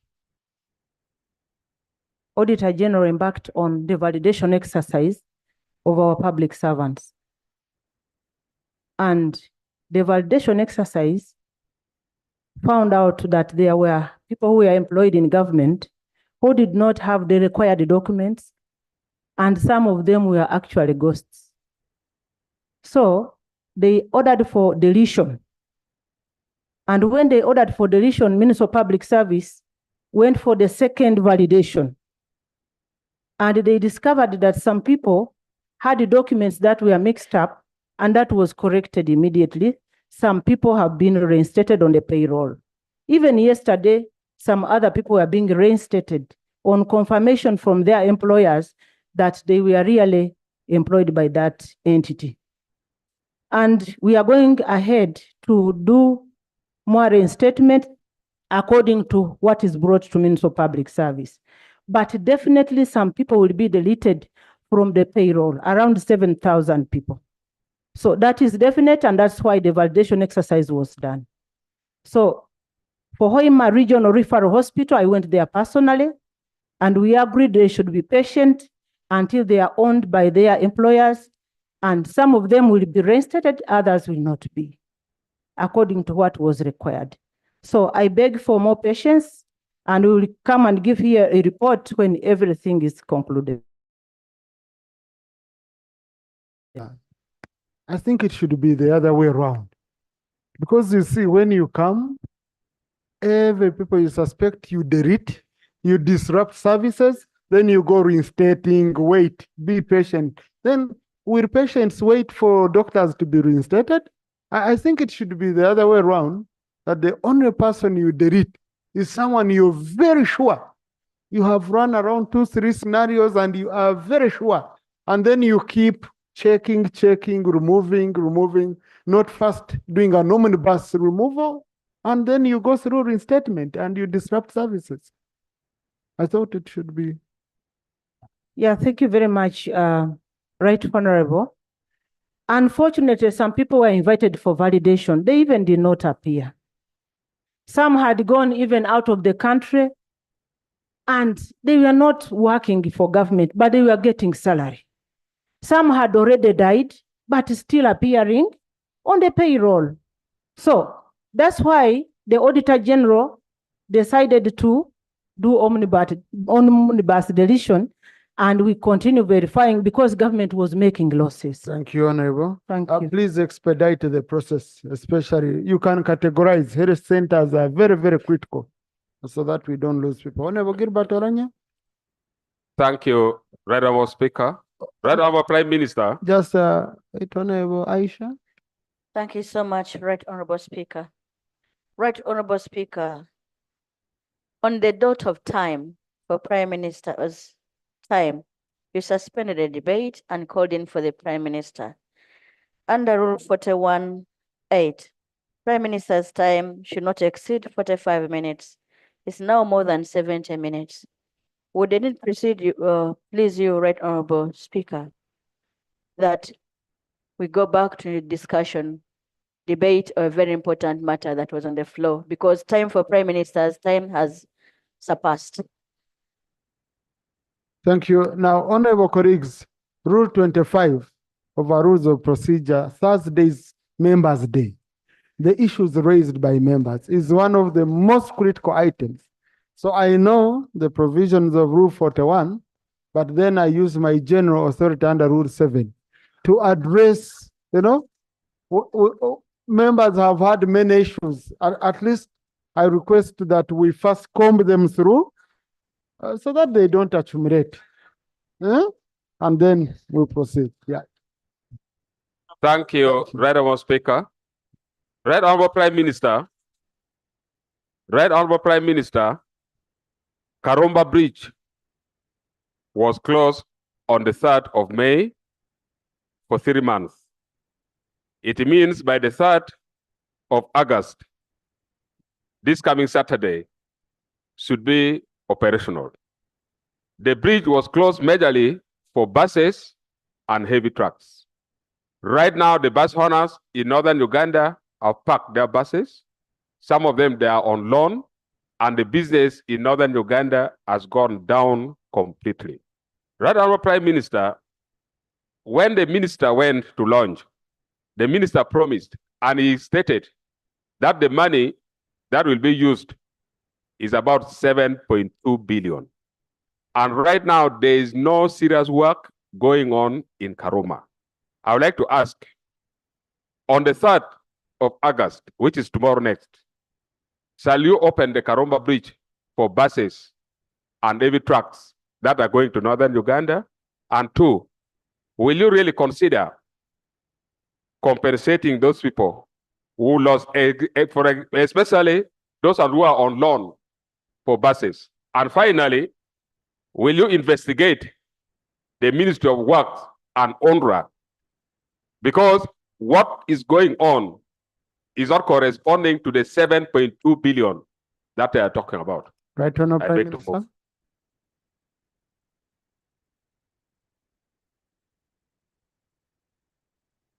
Right Honorable Speaker and colleagues, I will start with the last question. I will definitely investigate. I promise that we shall investigate, and that will be next week. I'll even take trouble to go to Karuma myself to see what is happening. And I will invite you. We shall go there together so that we do our oversight role. Honorable colleagues, you are aware that the efficacy of Karuma Bridge was quite difficult and delicate. There were eminent, issues that could lead to the collapse of that bridge. And once it collapses, then our people in the northern corridor will not have access this side. So we agreed in cabinet. And I remember we even came here and said that let the light trucks be the ones to pass because they are not heavy. And then the heavy trucks can see how to negate, to negate. Others come and reach Karuma, others go up to Guru and these other places. Then others can apply the other long route through our park. Now, lastly, colleagues, we secured funding through the government of Japan, JICA, and we are going to put a new bridge. But as we wait to put up the other new bridge, we needed to repair the existing one so that we can continue using that bridge until the other one is completed. So, honorable colleagues, I will also request for patience. The NRM government is a committed government. Thank you, Honorable Joyce Achan, Honorable Pascal Menya, Honorable Betty Awol. Thank you, Right Honorable Speaker. My concern is about the distribution of the iron sheets through the office of the Prime Minister. Right Honorable Speaker, I happen to apply for those iron sheets to be given to the school of the special needs in Vara and District Union of Persons with Disabilities in Moyo and District Union of Persons with Disability in Gulu, District Union of Persons with Disabilities in Lira, and District Union of Persons with Disabilities in Apache. And I was promised that I would get these iron sheets in the first quarter of the last financial year. And those were only 540 iron sheets. Right Honourable Speaker, up to today, have not yet got those iron sheets, and it has not gone to those districts. I am wondering what criteria those iron sheets are being distributed, because I hear some MPs have already been distributing these iron sheets to their constituency. Thank you. Right Honourable Prime Minister. Right Honorable Speaker and honorable colleagues, the office of the Prime Minister has got other ministries. The Ministry of Northern Uganda distributes iron sheets. So those that are going to Koboko and these other districts of Pakwach, that's Northern Uganda, will get iron sheets, I promise. But we also have iron sheets under Ruwero Rwenzori. We have iron sheets under Busoga. We have iron sheets under Karamoja. We have iron sheets under Bunyoro. We have iron sheets under Teso.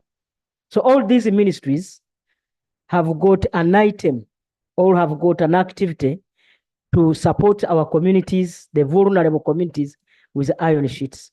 So I will make sure that the iron sheets that are going to those areas are from those ministries. That is Northern Uganda and Teso, because she talked about a district in Teso. Thank you so much. You will get the iron sheets. No, but Right Honorable Prime Minister, you know, this puzzles me. Now, colleagues who visited my constituency, most of them have called me. There's one who told me from Karamoja, said, I saw some of your parts are worse than yours. If you visit an area like Buhwenju, so for us who are disadvantaged and are doing badly and do not belong under any of those programs, how shall we, are we underwear? No, just go to Chianga, where some people go and ask. I had some MPs who went there last time, Reagan Okumu, Honorable, asked that, is this part of Congo? Is it an extension of Congo? So where do we fall? Because when you read regions, Bukedi is out of Uganda, parts of Uganda.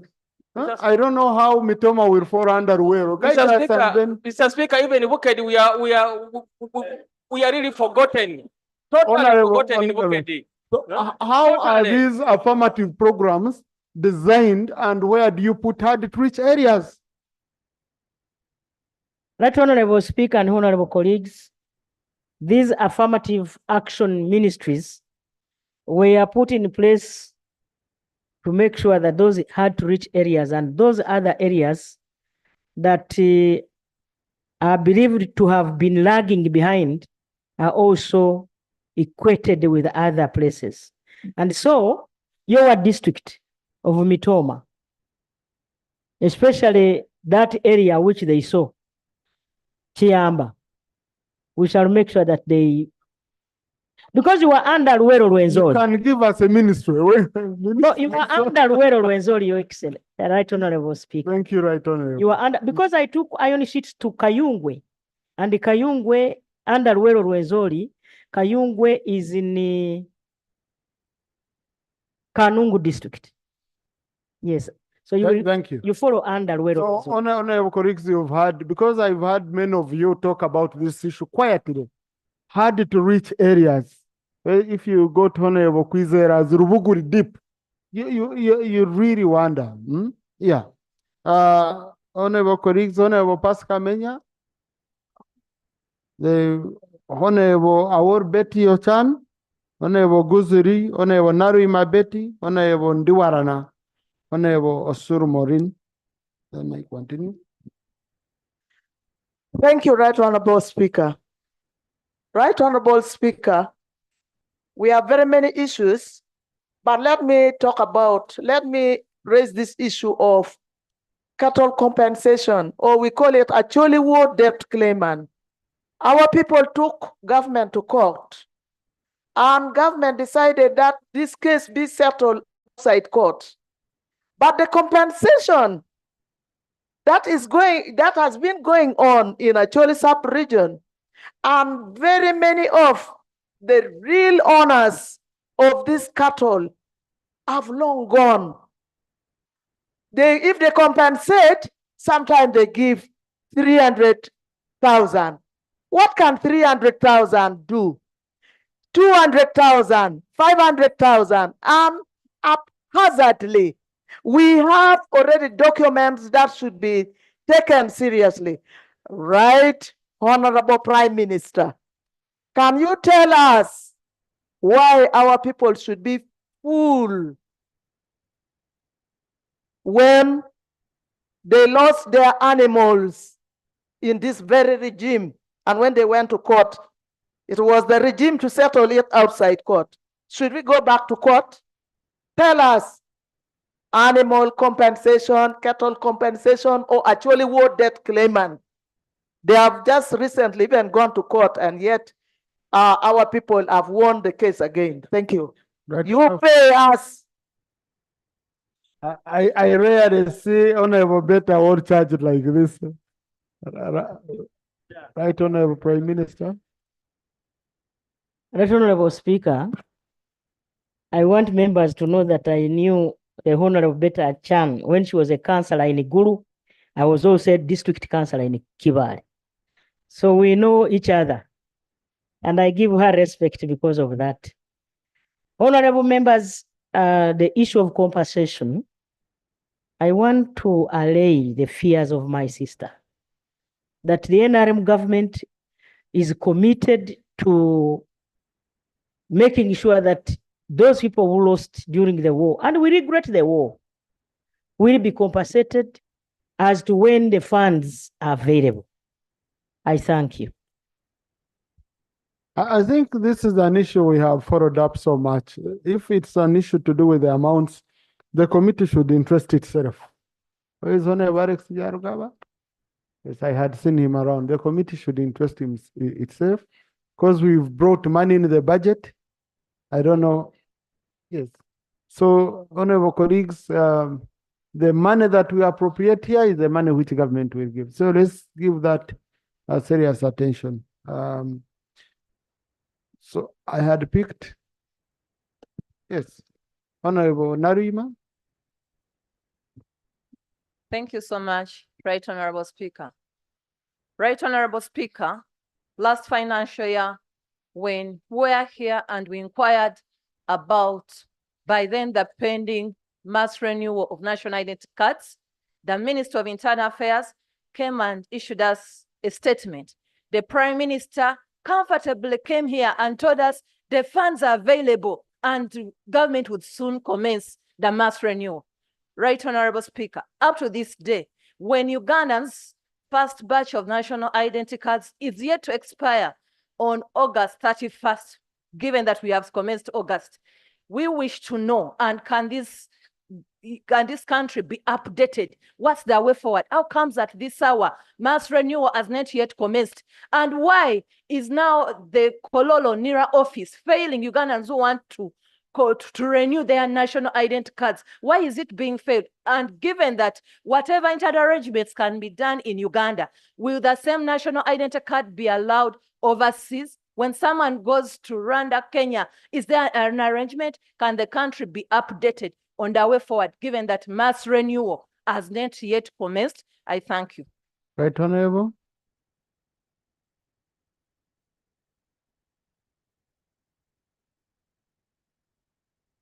That Honorable Speaker and honorable colleagues, I have been chairing meetings and meetings, so I'm quite updated. And I'm going to give you the current. That Honorable Speaker and colleagues, yes, current, because I had a meeting yesterday. That Honorable Speaker and colleagues, government is almost ready because we're in the process of buying equipment, which equipment we now have. We are, I believe, ready to go. We only, yes, we are purchasing, you know, the process of government, buying equipment and doing the preparations is not easy. But we are now ready to go. We shall give you the date. Thank you, honorable colleagues. I believe this is a project which no one is sleeping because it is tied to the national register. So I hope we support government on this and we ensure indeed it moves very quickly. In case you want, because last time we did whatever they wanted us to do. We approved the money. So if you have any issues, right, Honorable Prime Minister, you come back and we support you. This project is very, very critical. Honorable Ndajiro Christine, Honorable Sor Maureen, Honorable Tebandeke. Thank you, right, Honorable Speaker. Right, Honorable Minister, we are faced with a very big problem in Bukomansimbi North. In Chigangazi Town Council, the local leaders are reporting brutal murders which are taking place due to the high increase of prostitutes in the area. We are having a very good season of coffee. So the coffee farmers are now getting some good cash. And the prostitutes came to find out. So they invaded the place from Lukaya, from Nyendo, and they are coming to our area. So far, we have lost 3 younger men, one of 28 years, 32 years, and 38 years, who have been killed by prostitutes. You know, the problem which you have, most farmers don't bank their money. They keep their savings in their pockets. So when the prostitutes find the money, they just want to kill and go away with the money. And in Mkomansimbi North, at least most of men are legally married because we are so religious.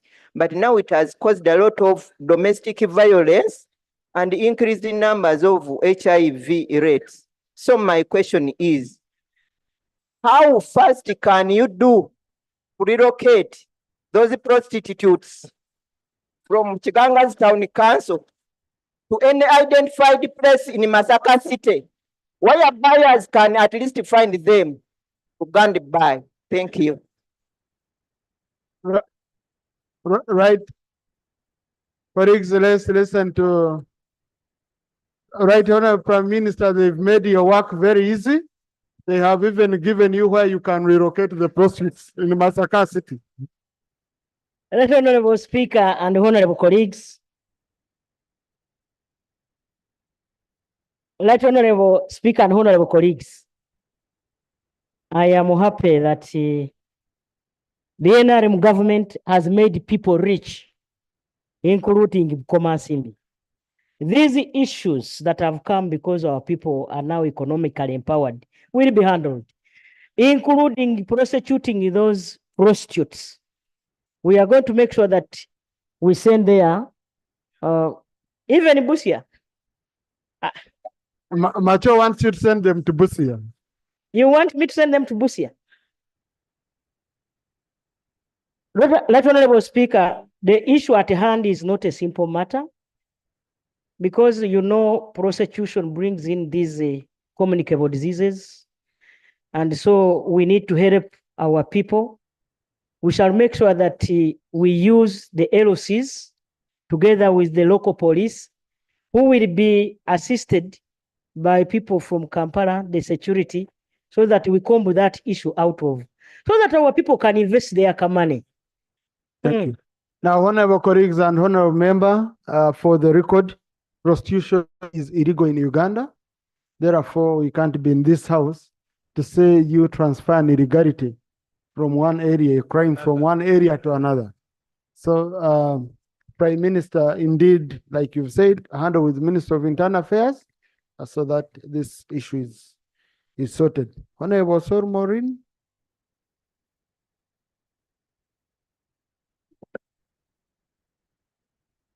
Thank you, Right Honorable Speaker. Right Honorable Prime Minister, my concern is about the confiscation of national ID of our women by the money lenders. We have so many money lenders all over Arua City, and they're giving money to our women in Arua City. And as they keep on giving money, they end up taking the original national IDs of these women.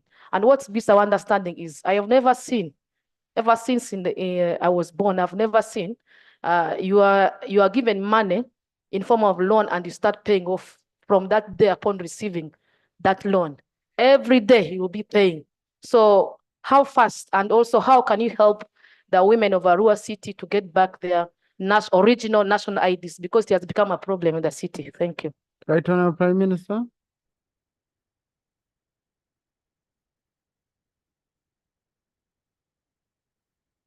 Right Honorable Speaker and honorable colleagues, first of all, it is illegal for any money lender to confiscate a national ID of any citizen.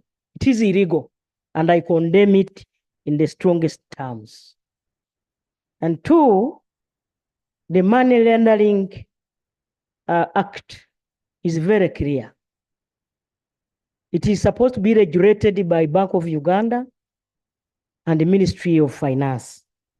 I will get in touch with a member so that we can help our local people in Arua, so that it is the whole country. Then I will issue a statement. Right Honorable, I remember even the president touched on this matter.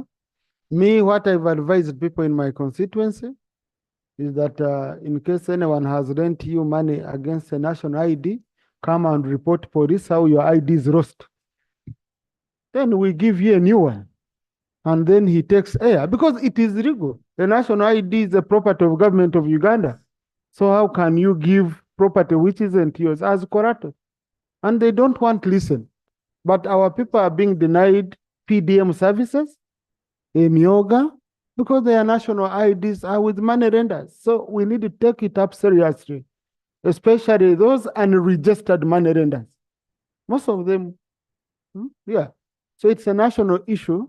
It's something you need to take up as serious as Right Honorable Prime Minister address nationally. I'm about to finish the members who registered their issues with my office. Honorable Tebandeke, Honorable Angura, Honorable Adiomu, Honorable Manjeri, Honorable Mpinde Bumari. And then I pick the rest. Thank you, Right Honorable Speaker. Right Honorable Speaker, security agencies, more so police, they are using privately owned vehicles in operations during enforcement. These vehicles are commonly termed as drones. And to me, these drones are moving torture centers for suspects. Personally, on Monday 21st of last month, I was arrested and drowned in a drone. Right Honorable Speaker, when a suspect is drowned in the drone, he lies in the masses of the officers who are there. Cannot make any alarm to the outsiders because they are enclosed. To my research, I've not found any so-called drone in a government number plate. All of them are privately owned, and at times, even the officers who sit in there hold the gun, but in layer closes. In civilian closes. Right Honorable Speaker, my question is, circumstances do security officers would wish to apply use of privately owned vehicles vis-a-vis the government vehicles that are budgeted for? Secondly, how does the government ascertain the security of these suspects before they are criminalized from the torture of those officers who are within those so-called drones? Thank you. Right Honorable Prime Minister. Oh, you know the rules under this time. Please, Right Honorable Prime Minister. Hello. Give it to your neighbor. Give the question to your neighbor. Thank you so much, Right Honorable Speaker. Right Honorable Speaker, the issue at hand is a security issue. Right Honorable Speaker, you cannot see crime being done like a rat being chased by a cat. There are a lot of things that security sometimes do to avert crime. They can camouflage so that they arrest the suspect. But in this case, Right Honorable Speaker, of the drone vehicles, I request that you allow me, we investigate this and come up with an answer. Thank you. Honorable Angura. Then Honorable Adiomu. Thank you very much, Right Honorable Speaker. Right Honorable Speaker, my question to the Prime Minister.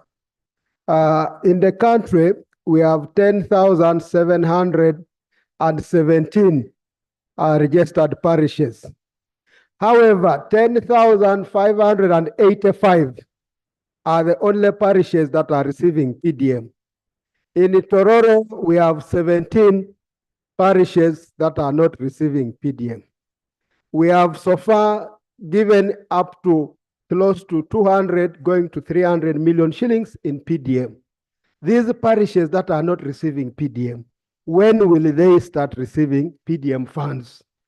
Because the neighboring parishes that are receiving are now shocking and overshadowing those that are not receiving. People are just smelling the PDM funds from a distance. When will they start to also receive PDM? And in any case, will they receive the areas that they have not received that others have received? I thank you very much. Honorable Minister for Local Government.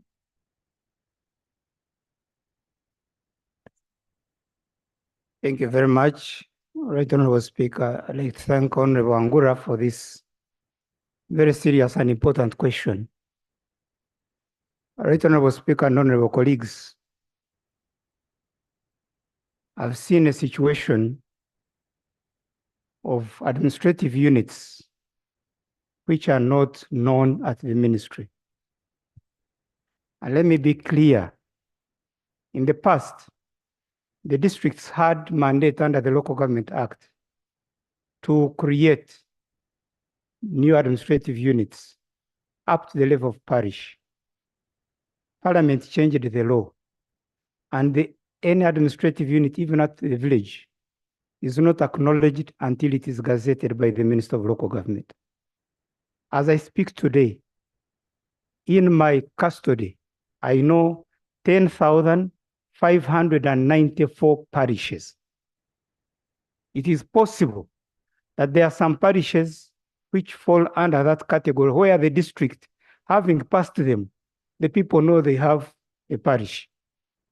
But every Ugandan who qualifies under subsistence must get his share of the PDM revolving fund. Under the parishes which are known and those which are questionable, we always advise they get their funding under their mother parishes. I also have had this question of, allow me, Right Honorable Speaker, to answer it here now. The parishes which are big, and they are saying, but you are giving PDM equal to all parishes. When will we get money? Right Honorable Speaker, this is a very important question. PDM is not a distribution of money to every Ugandan, such that the more people you have, the more money you get. No. PDM is money to subsistence households. And we did carry out data collection to confirm which households are in subsistence, and we had parameters. But we are aware that there are some parishes which even then have a lot of households in subsistence. And therefore, we are working on a formula, a robust formula, because we had to start somewhere, colleagues. We started with what we call pro rata, give everybody 100 million. But what we have reached now, and this question was even in the census, we're able to now to develop a more comprehensive formula depending on the rate of subsistence of the households in the parish, the population, the geography, and so on. And we should be able to advise Parliament through Cabinet that such parishes do qualify to get a little more money than the others, instead of having it all uniform. But that will depend on the formula we shall actually evolve. So thank you very much. Right. Now, honorable colleagues, PDM is one of the core government programs that is taking a lot of money that we are counting on succeed, that we are putting in a lot of effort. Personally, I have been holding meetings up to parish level with the beneficiaries, with the applicants who have not yet gotten, and I'm finding very many issues. And whenever I usually call on the minister, he's very quick to respond, and Honorable Garabzi. Honorable Minister, this is a critical program. I would suggest that please, can you give us an update, a status report as of now, how we are doing? And then we give you around 2 to 3 hours here of debate, of information. Yeah, sure, right, Honorable Prime Minister, because this is a critical program that we shouldn't pick in questions. Right Honorable Speaker and honorable members, this is a flagship program. I've seen so many countries come here to benchmark and I believe they are copying our formula. However, colleagues, we still have issues down there, including my district, and I believe all your districts. The other day when I was in Masaka, Chanamukaka, we agreed with members of the community that let us see the beneficiaries. You know what happened? A young man who is a coffee dealer is the one who came, and many others who are a bit better off. And yet this program is for the poor. So I request members, irrespective of our political colors, this is our money. Can we go and help when we go back to our constituents? And, you know, own this project, see how to come in and help, make sure that you also involve yourself to see the list of the beneficiaries. You may find this money going to the West. The targeted population may not benefit.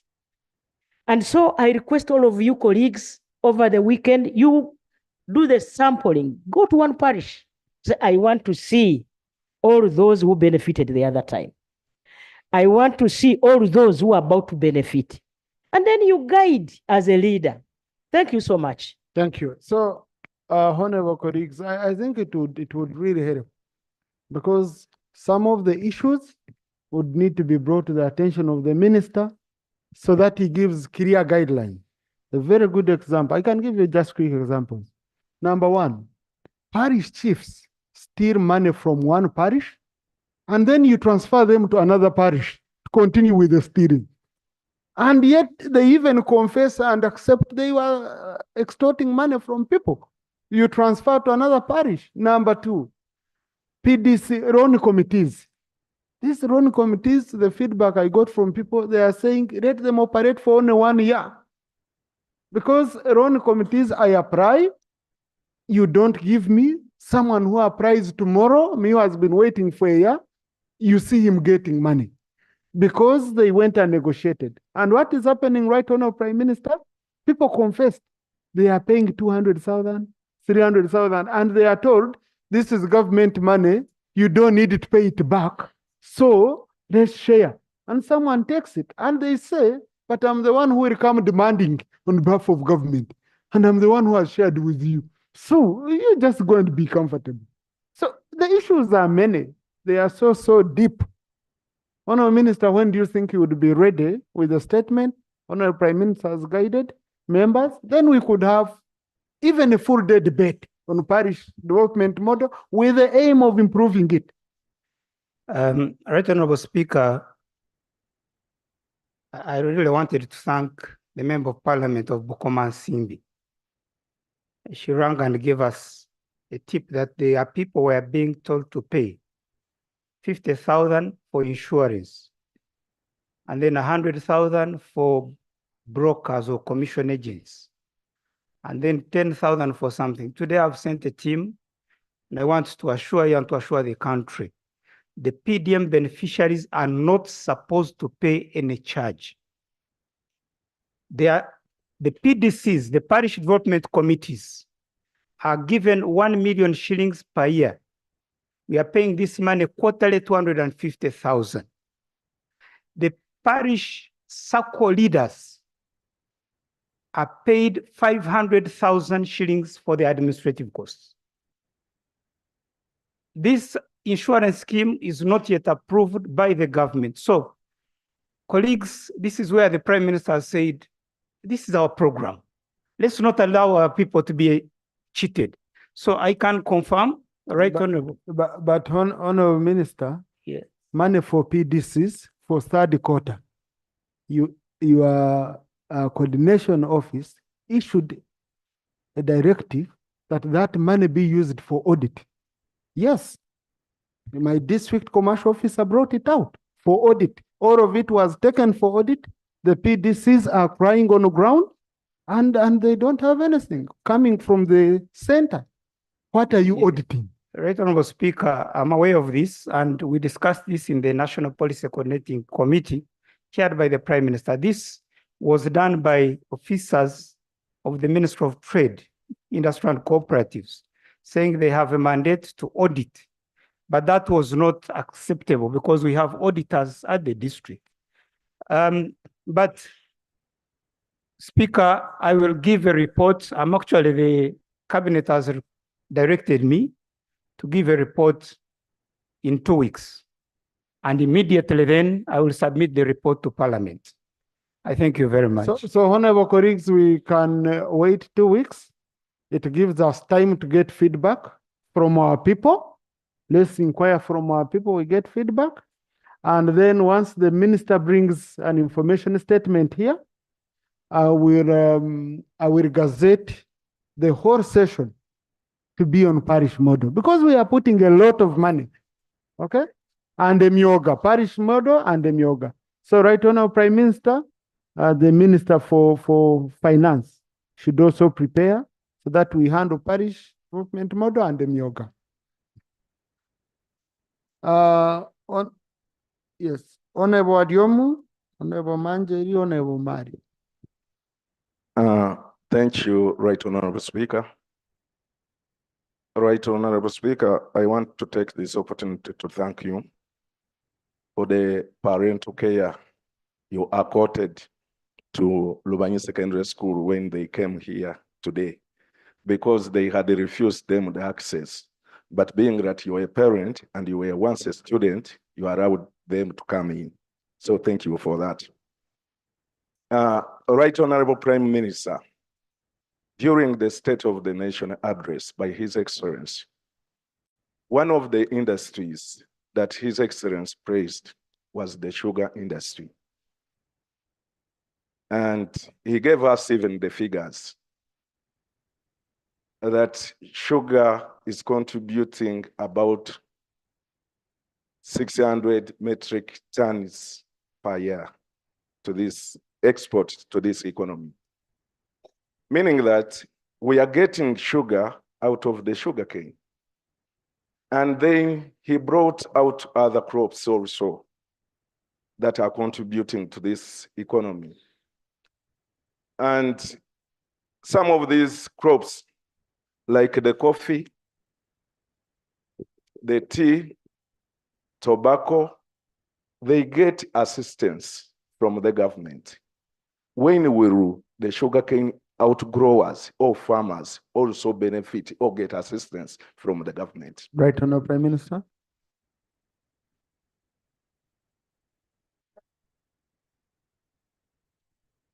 Fertilizers for sugarcane growers.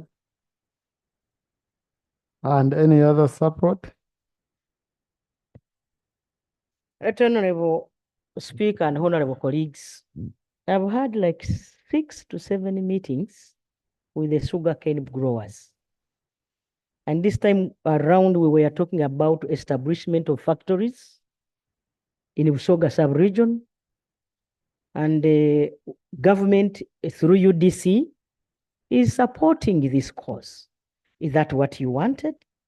Or you wanted the government to, like we are supporting, we have supported other farmers under NADS? Because now I don't think, because the money we are going to inject in the factories is quite huge. And to me, this is a big support by government. So government is supporting the sugarcane growers. Recently, Right Honorable Speaker and colleagues, when the prices for sugar went down, government provided the money to support you people to take the sugar canes to northern Uganda. And that was done. So for me, I feel government, the NRM government has done a lot for that region. Thank you, Honorable Manjeri, Honorable Mpindi Bumari. Thank you so much, Right Honorable Speaker. Right Honorable Speaker, recently, the traders in Kampala initiated a strike in response to IFRIS, in response to the enforcement of IFRIS by Uganda Revenue Authority. Right Honorable Speaker, due to the design and many challenges with the system, this system has faced a lot of resistance from the business community particularly small and medium-sized enterprises. Right Honorable Speaker, in May, the President met the traders at Kororo Independence Grounds, and it was resolved that let the penalties be suspended to those who were non-compliant. Right Honorable Speaker, they further resolved that another meeting was supposed to be held with the traders. However, the President has continued to postpone, hide, and dodge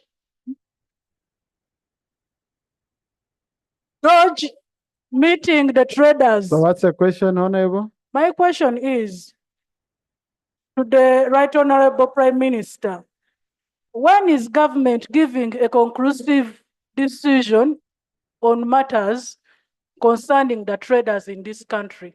Thank you so much. Can the president hide from his people, right, Honorable?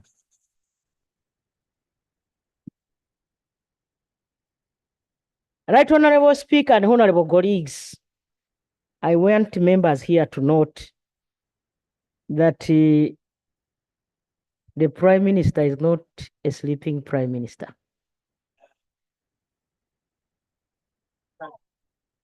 And the President cannot hide from his people. Let me give you the update.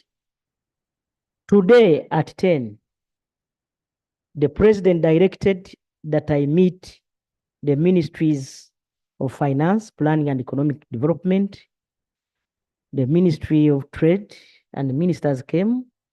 We had, you will even see it on TV, the Minister of Internal Affairs and the traders. I had Kasita, I had that man called Issa, I had Sekito. Is he Issa? That one. He was in my meeting. You will see him on TV. Yes, let me give you the update. Please, honorable colleagues, let's listen to the Prime Minister. She releases us to watch TV. Now that you are here, let me give you the update. Right Honorable Speaker, we also had an interaction with the owners of the arcades, the likes of Drake Rubega. They were like 20. And we agreed, because the President did not meet the traders yesterday. Why? Because we are still renovating Kororo. We are renovating Kororo. That's why even your people, the President of NUP, could not access it. And you people were complaining. Even ours has not accessed Kororo.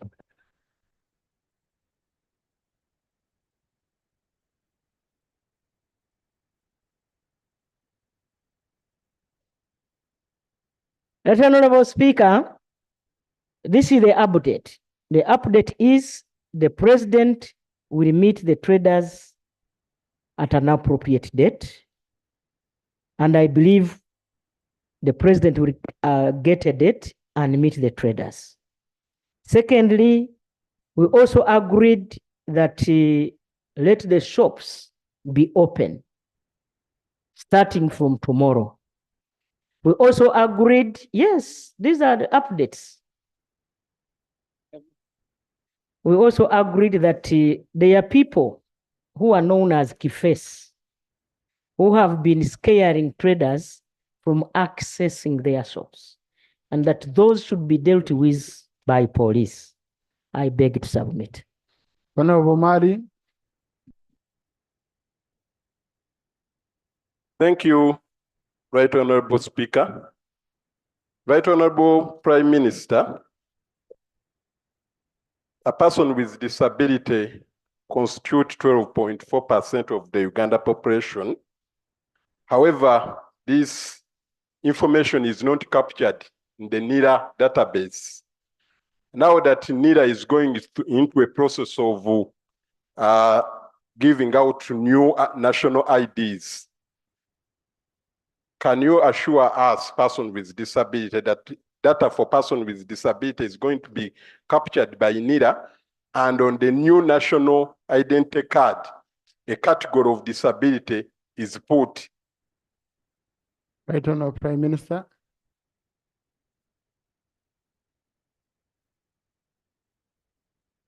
Right Honorable Speaker and honorable colleagues, the issue of the member will be deliberated on with the concerned members, and I will invite you for the same meeting so that we all move together as a team. Thank you, Honorable Komakech, Honorable Dr. Tara, Honorable Nachimuri, Honorable Feta, Honorable Kwizera. Okay. Thank you so much, Right Honorable Speaker. Right Honorable Speaker, Right Honorable Speaker, I want to thank you for the time you have given us to address the problems in our constituency. But in the same vein, Right Honorable Speaker, allow me bring the gratitude from Pade District to the Right Honorable Prime Minister.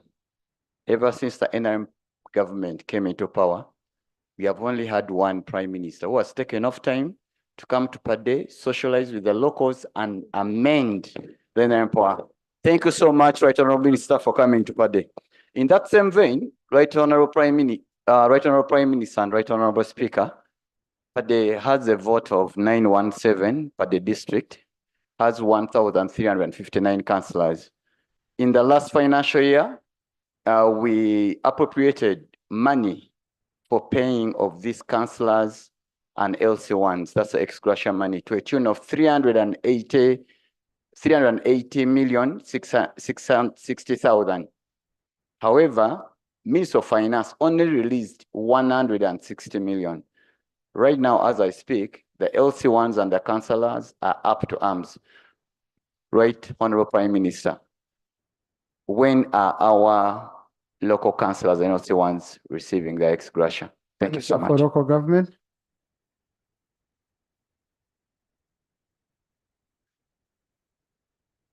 And this is across the country. Right Honorable Speaker, last year, we brought a request and the Parliament gave us a supplementary budget to pay the councillors allowances, honoraria, and ex gratia. We did request the cows gave us a full update of the requirement per district. Unfortunately, this matter keeps on going on in terms of inadequate release of money to pay the councillors. I request, Right Honorable Speaker, you allow our sectors, finance and local government, to handle this under the chairmanship of the Prime Minister. It's not just a matter for one district, it is cross-cutting. And colleagues, we cannot sit in Parliament when a chairperson who is getting 10,000 per month is not paid. Councillor LOC3 is paid 35,000 shillings. It is not paid. LOC3 chairperson is paid 380,000 and it's not paid. And worse still, the chairman of an entire district, only 1.7 million. And then they have to say we are not paid. So I request, because of the magnitude of this challenge, we've tried as a sector, we've held consultations, but I think we need the big input of the Right Honorable Prime Minister. She has promised she will do so. Thank you. Thank you very much. Thank you. Dr. Tara. Thank you. Thank you, Right Honorable Speaker, for the opportunity.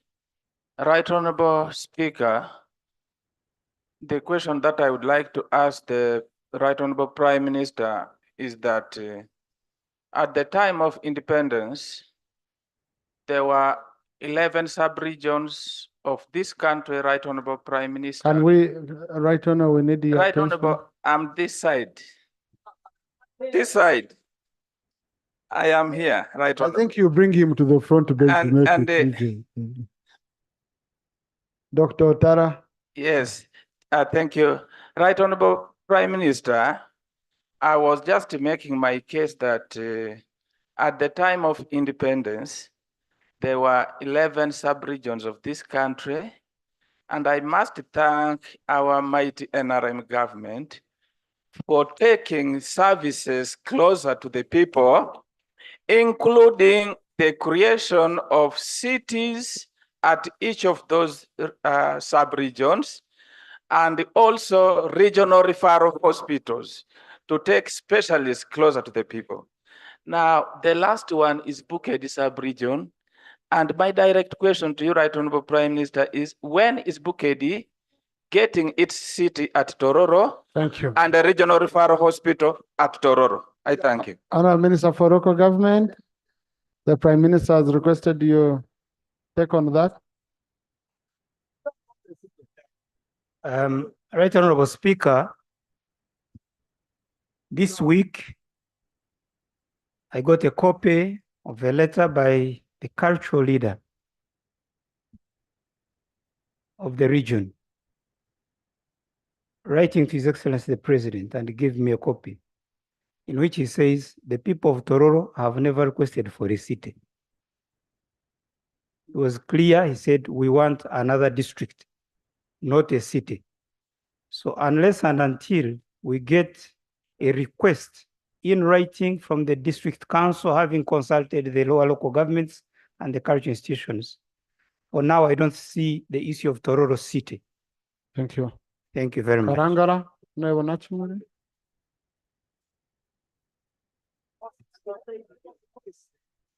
Thank you, Honorable. Thank you, Right Honorable Speaker. My question to the Prime Minister is in the fisheries sector, because I represent the fishing community. Madam Prime Minister, in 2017, the government accepted and allowed the fishermen and women to use a one hurry up method of fishing in the silverfish fishing sector. Now, in 2023, we passed a bill and it was assented to by the President. It is now an act, the Fisheries and Aquaculture Act 2023, but we don't have regulations in place. A few months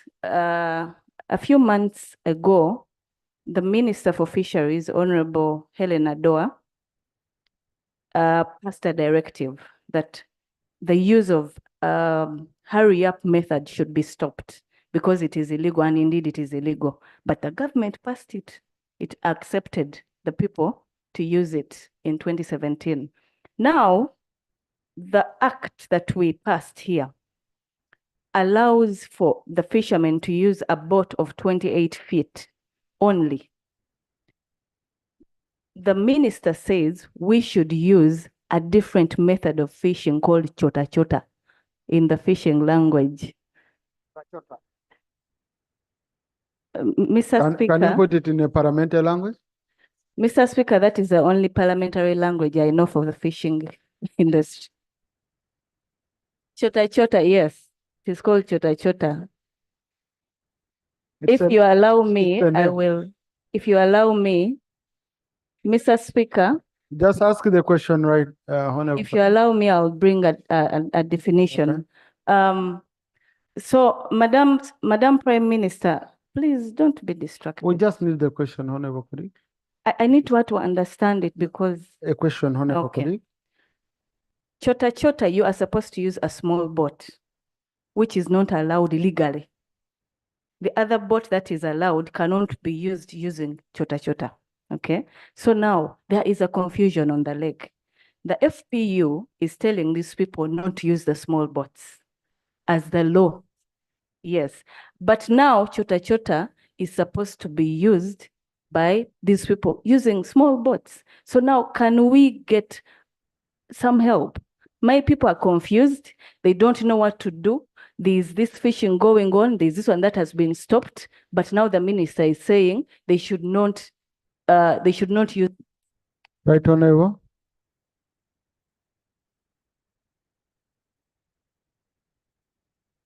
We go chota chota, we go hurry up, we go chota chota. Right, Honorable Speaker and honorable colleagues, the fisheries industry is one of the lucrative businesses we have in the country, and we get a lot of revenue and foreign exchange through that industry. And so, Right Honorable Speaker, we agreed to regulate this industry for the benefit of the country. While cabinet was in Chankwanzi, we discussed this matter extensively. Right Honorable Speaker, now that for us in the cabinet, we are at a certain level in terms of knowledge, I would request that you allow me to organize a meeting where I will involve all the members of parliament from the fishing communities, involving all those districts, the members of parliament, so that we update them on the current, because we have to protect the lakes. We have to protect our fish, chota, because now those boats are dangerous. We have lost a number of people. They have killed many people and they are not they're illegal. I doubt whether the minister can really allow that. I would ask the minister to also come here and talk about the chota and hurry up. I think the option you had given, Right Honorable. Yes, no, the minister should come here and talk and answer that question, because if she's the one who made a statement, let her come and retrieve it. No, the Then statement the other meeting, I promise I will invite you so that we move together as a team. Yeah. Right Honorable, we get many issues to do with that sector. I request you first meet the MPs from the area. I will meet from them the next fishing week. communities. Yes, Next very good. week. Very good. That will be really good. Honorable Feta, then Honorable Kwizera, then Honorable Nyanzi. We are concluding with those one. Thank you very much, Right Honorable Speaker. Right Honorable Prime Minister, the government is undertaking a rehabilitation of Alui Nyaravuru Nebi Road, and the work is taking shape. It is very impressive. However, the Nebi Madiokolo Arua stretch, 93 kilometers, has developed life-threatening potholes and gullies. My questions are, what is the government plan for this road? Two, would it be right, Honorable Prime Minister, for you to take time to inspect this road so that you appreciate what we are talking about? Because the gullies are really life-threatening. Right Honorable Prime Minister.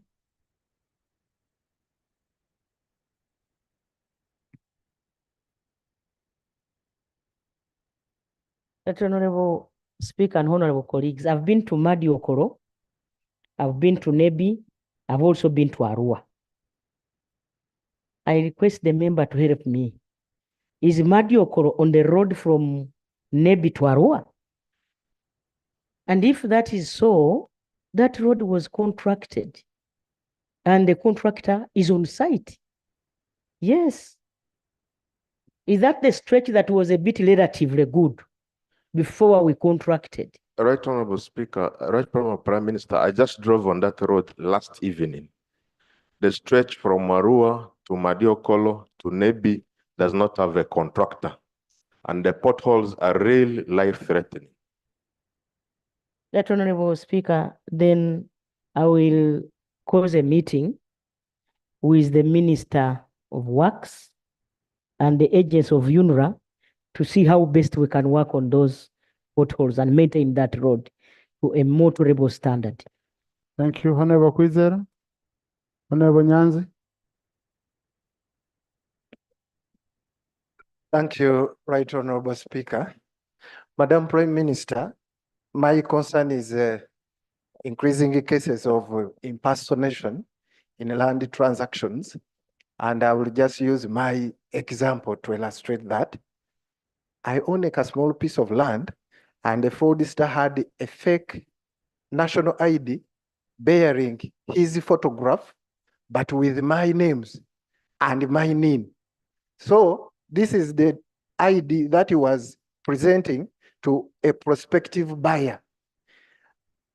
I proceeded to a registrar, and I was told that the search certificate generated by the system does not give enough information, because I have a copy of a search certificate from lands.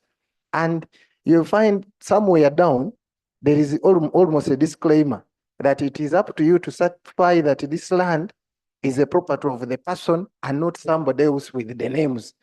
So I wanted to ask Right Honorable Prime Minister, isn't it possible to modify the system in lands so that a search letter comes with a photograph of the registered proprietor? Because why should a prospective buyer be at risk? The Ministry of Lands has all the information about the registered proprietor. How is that to save suspective buyers from these fraudsters? Especially for individuals, unlike companies and all that.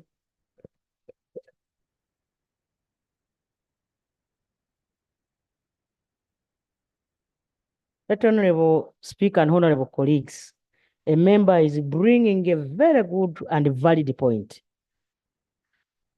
Now that the Ministry of Lands is updating and, the land registry, I believe we shall pick his point so that it can help the whole country. His point is so good. Thank you. Now, honorable colleagues, we have engaged the Prime Minister for 2 hours, 20 minutes. She's also a human being. I can see, I really feel pain when I see honorable colleagues who have been seated here and I've not given them an opportunity. I see when I look at colleagues who have been seated here for over 2 hours and I've not given them an opportunity. I really feel it. But again, she's a human being. Yeah? She's a human being. So it would be really sad if I don't give her space. And so Lop, next week I'll also push for a little bit longer. Otherwise, I should be using 1 hour, but you can see. Thank you, Honorable Speaker. 2 quick issues for follow-up. We discussed a bit the question of projects. And the Prime Minister was encouraging members to cajole their constituents to avail land for some of these projects where there's no money for compensation. I don't know how we'll get to deal with that situation and how these contracts are processed by government. So you have one, there's no compensation. There's another where there's compensation. Resultantly, what will happen? These colleagues here are going to be blamed by their voters of having eaten their money. We need to balance these things up. We want the project to happen and as much as possible where people can avail their land. But when there is this project, no compensation, then another project comes, there's compensation, people will say, but you came here and encouraged us to give away our money. We need to process it properly and to make sure it is understandable. Finally, Right Honorable Speaker, colleagues have raised issues of drones that pick up people with gun-wielding men that are in plain clothes. The Prime Minister says she's going to investigate and come back to the House. Those were her words. Can I suggest that we have a proper statement from government and perhaps the Ministry of Internal Affairs on these drones, as opposed to, because it's good you're going to investigate, Right Honorable Prime Minister. Can we have something a bit more comprehensive? Because what's going to happen, Right Honorable Speaker, people are going to begin defending themselves. If a drone comes at you with gun-wielding men who are in plain clothes, you might assume they are robbers. And so you'll use self-defense, fight it off. Will you then be charged for assaulting officers on duty? I want to give an example. 3 years ago in Chebando, a drone was banned by the area residents in Chebando because it had similar people. So people, raided it, the men ran off, and the locals banned this drone because they were defending themselves. I don't think we should be pushing citizens to that extent. There is a mode of arrest that is stipulated in the law. I don't know why we don't follow it. So I want to suggest, Right Honorable Speaker, that the investigation that the Prime Minister is going to conduct should culminate into a statement from the ministry. Is that another mode of arrest that we should know? And then maybe amend the law. Because it's happening too much. It's happening to opposition. It's happening to NRM. It's happening all over, and it's not right. Because people will begin to fight it off. If I am raided and I have capacity to defend myself, you hear what the Prime Minister is saying, they will kill them. So is that what we want? Because if you are not introducing yourself that you're a police officer or security or whatever, you have come, you're holding a gun, you're in plain clothes. There's lots of robberies happening in the city. I'll assume you're robbers. I'll defend myself. So if you say, as somebody's defending themselves, then they'll be killed. Is that what we want? Honorable Speaker, I beg that you guide, because the Prime Minister is rebutting. Now she's saying they have to be careful. Now, How? Honorable Senyonyi, the Prime Minister is very cautious. She's not on record. It's you picking rumors from the corridors of Parliament and putting them on record. She's not noted anywhere. Thank you for your guidance. So she's out of order.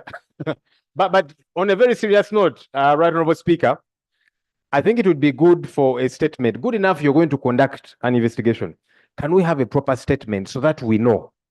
Thank you. Yeah, thank you, Honorable colleagues. And also, these are matters which the sector committees can follow up on, because they need more attention. Statement after statement here is, we have a committee on human rights, we have a committee on defense and internal affairs. So, Right Honorable Prime Minister, do your work, and then we see how best we can follow up in that matter. Honorable colleagues, the leader of opposition presented a comprehensive statement, and the two are going to be debated together. State of the nation and the motion, which was brought by our honorable colleagues, led by Honorable, just wait, Honorable Magezi, I will allow you. I think it will be very important for us to read through the alternative statement from the leader of opposition, and then on Tuesday, we debate from an informed point of view from both statements, since we are considering all of them. Honorable Magezi, you had point of procedure? Thank you, Right Honorable Speaker. I've small point of procedure, yet critical in terms of what we record on the Hansard. My dear brother and friend, the Honorable Lope, while making his statement, and I want to believe it was a mere slip of tongue, in his conclusion, he read some statements which I did not agree with, and I think he saw me shaking my head. And he said, I can see Magezi is mad. Yes, that's what I heard. I want to confirm that I'm fully in charge of my faculties. And I really want to believe that not agreeing with you must have triggered that just as a slip of tongue. I don't think the leader of opposition wanted to say that Magezi was mad, and that it is recorded like that in the Hansard. And for me, I'm normal, straightforward. But of course, I did disagree a little bit. That's why you saw me shaking the head when you said, when the country is sinking, we cannot all just become spectators to cheerleaders, those to cheerlead those who are steering our country to complete destruction.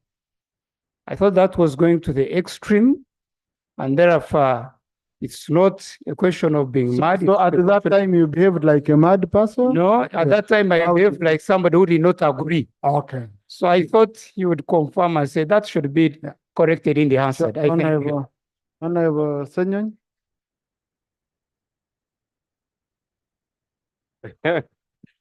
Thank you, Right Honorable Speaker. Firstly, my statement clearly stipulated the areas that are sinking that we all need to hold together. Corruption and so on and so forth. We all must work on for the good of all of us, yeah? Because when that sinks, all of us suffer. But regarding, when I said the Honorable, I can see the Honorable Magezi is mad.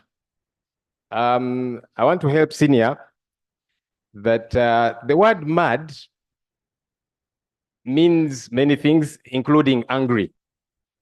And so I saw you were angry. And that's really what I meant. Because I don't know the Honorable Majezi to be mad in the sense of being mentally ill. I think you saw him as mad at you. That's the point. Okay. I'm glad the Deputy Speaker knows. Yeah. You see, the Gen Zs know these newer English words. So our senior comrade needs to learn them. But for clarity, I did not in any way mean that you are mentally disturbed. Because I don't think you are. I don't have any facts to that effect. I meant that you were angry. That's what I saw. Yeah. Thank you. Thank you. Thank you. The answer will capture it well. Oh no, Martin, what say? You seem to be mad. It's mad at me. No. I'm actually happy at you. And it's the reason I thought I would make this remark and appreciate you for, first of all, as a leader being exemplary in marketing destination Uganda. Because over the weekend, I think we should, we saw you in Buinde with a team of Portuguese and, you know, showcasing the beauty of this country. And I want to thank you, and how I pray that the other members or leaders in this house can pick a leaf from you. I would be happy to see my brother Senyonyi, the leader of NUP, the leader of opposition, and maybe the entire NUP team for once, going out there and putting out a beautiful message about Uganda, not only the bad. So I thought I would appreciate you, and we appreciate you as a fraternity. Thank you. Thank you. No, honorable colleagues, it's always important to showcase our country, but also, I've seen many of you have gone to tour abroad, but the places we even tour abroad, they don't have a quote of what Uganda has. Uganda is gifted by nature, our climate and all that. So I'm telling you, I would urge you, honorable colleagues, to visit our national parks, to visit our national heritage sites. I went with Honorable Adiomu and we visited Bishop Hannington site. I'm here to go to Chigur Rock. I want to understand my country very well. To Kidepo, you know, there is even very many places. If we could go in, because you see, you can love your country without agreeing with your government. The issue of agreeing with your government can be different from loving and. So I urge you, honorable colleagues, and by the way, it's an awesome experience. Yesterday, the gorillas came to me. It was, because you're supposed to keep a distance of around 10 meters, but they kept coming. Maybe they thought I was going to hold a parliamentary session and they wanted to catch my eye. But it was so beautiful. It was a very beautiful experience. And whoever comes and visits, they really feel good. But Honorable Minister, really the issues, because I interacted or I looked like them. We are 98.4% the same DNA, you know. The issues, I had a time right on a Prime Minister with the tourists, are becoming sharing a few issues, which they all talked about, and were saying, if we could do ABCD, yes, if we could do ABCD, especially on telecom network, because these people want, the moment they take a picture, they share instantly. So do we have network in the national parks before the excitement goes away? Yeah. Then the roads, a road of 23 kilometers from Rwanda to Ruhija. It took me 2 hours. Then the one which goes to the side of Honorable Kwizera, Rubuguri, you will take around 4 hours. It's really, really bad. And then water. So, Honorable Commissioner, I was in your area and I can see the community is trying to protect these parks. But when you look at the money we are getting, because we charge these people $800 for a permit to come and watch gorillas for 1 hour.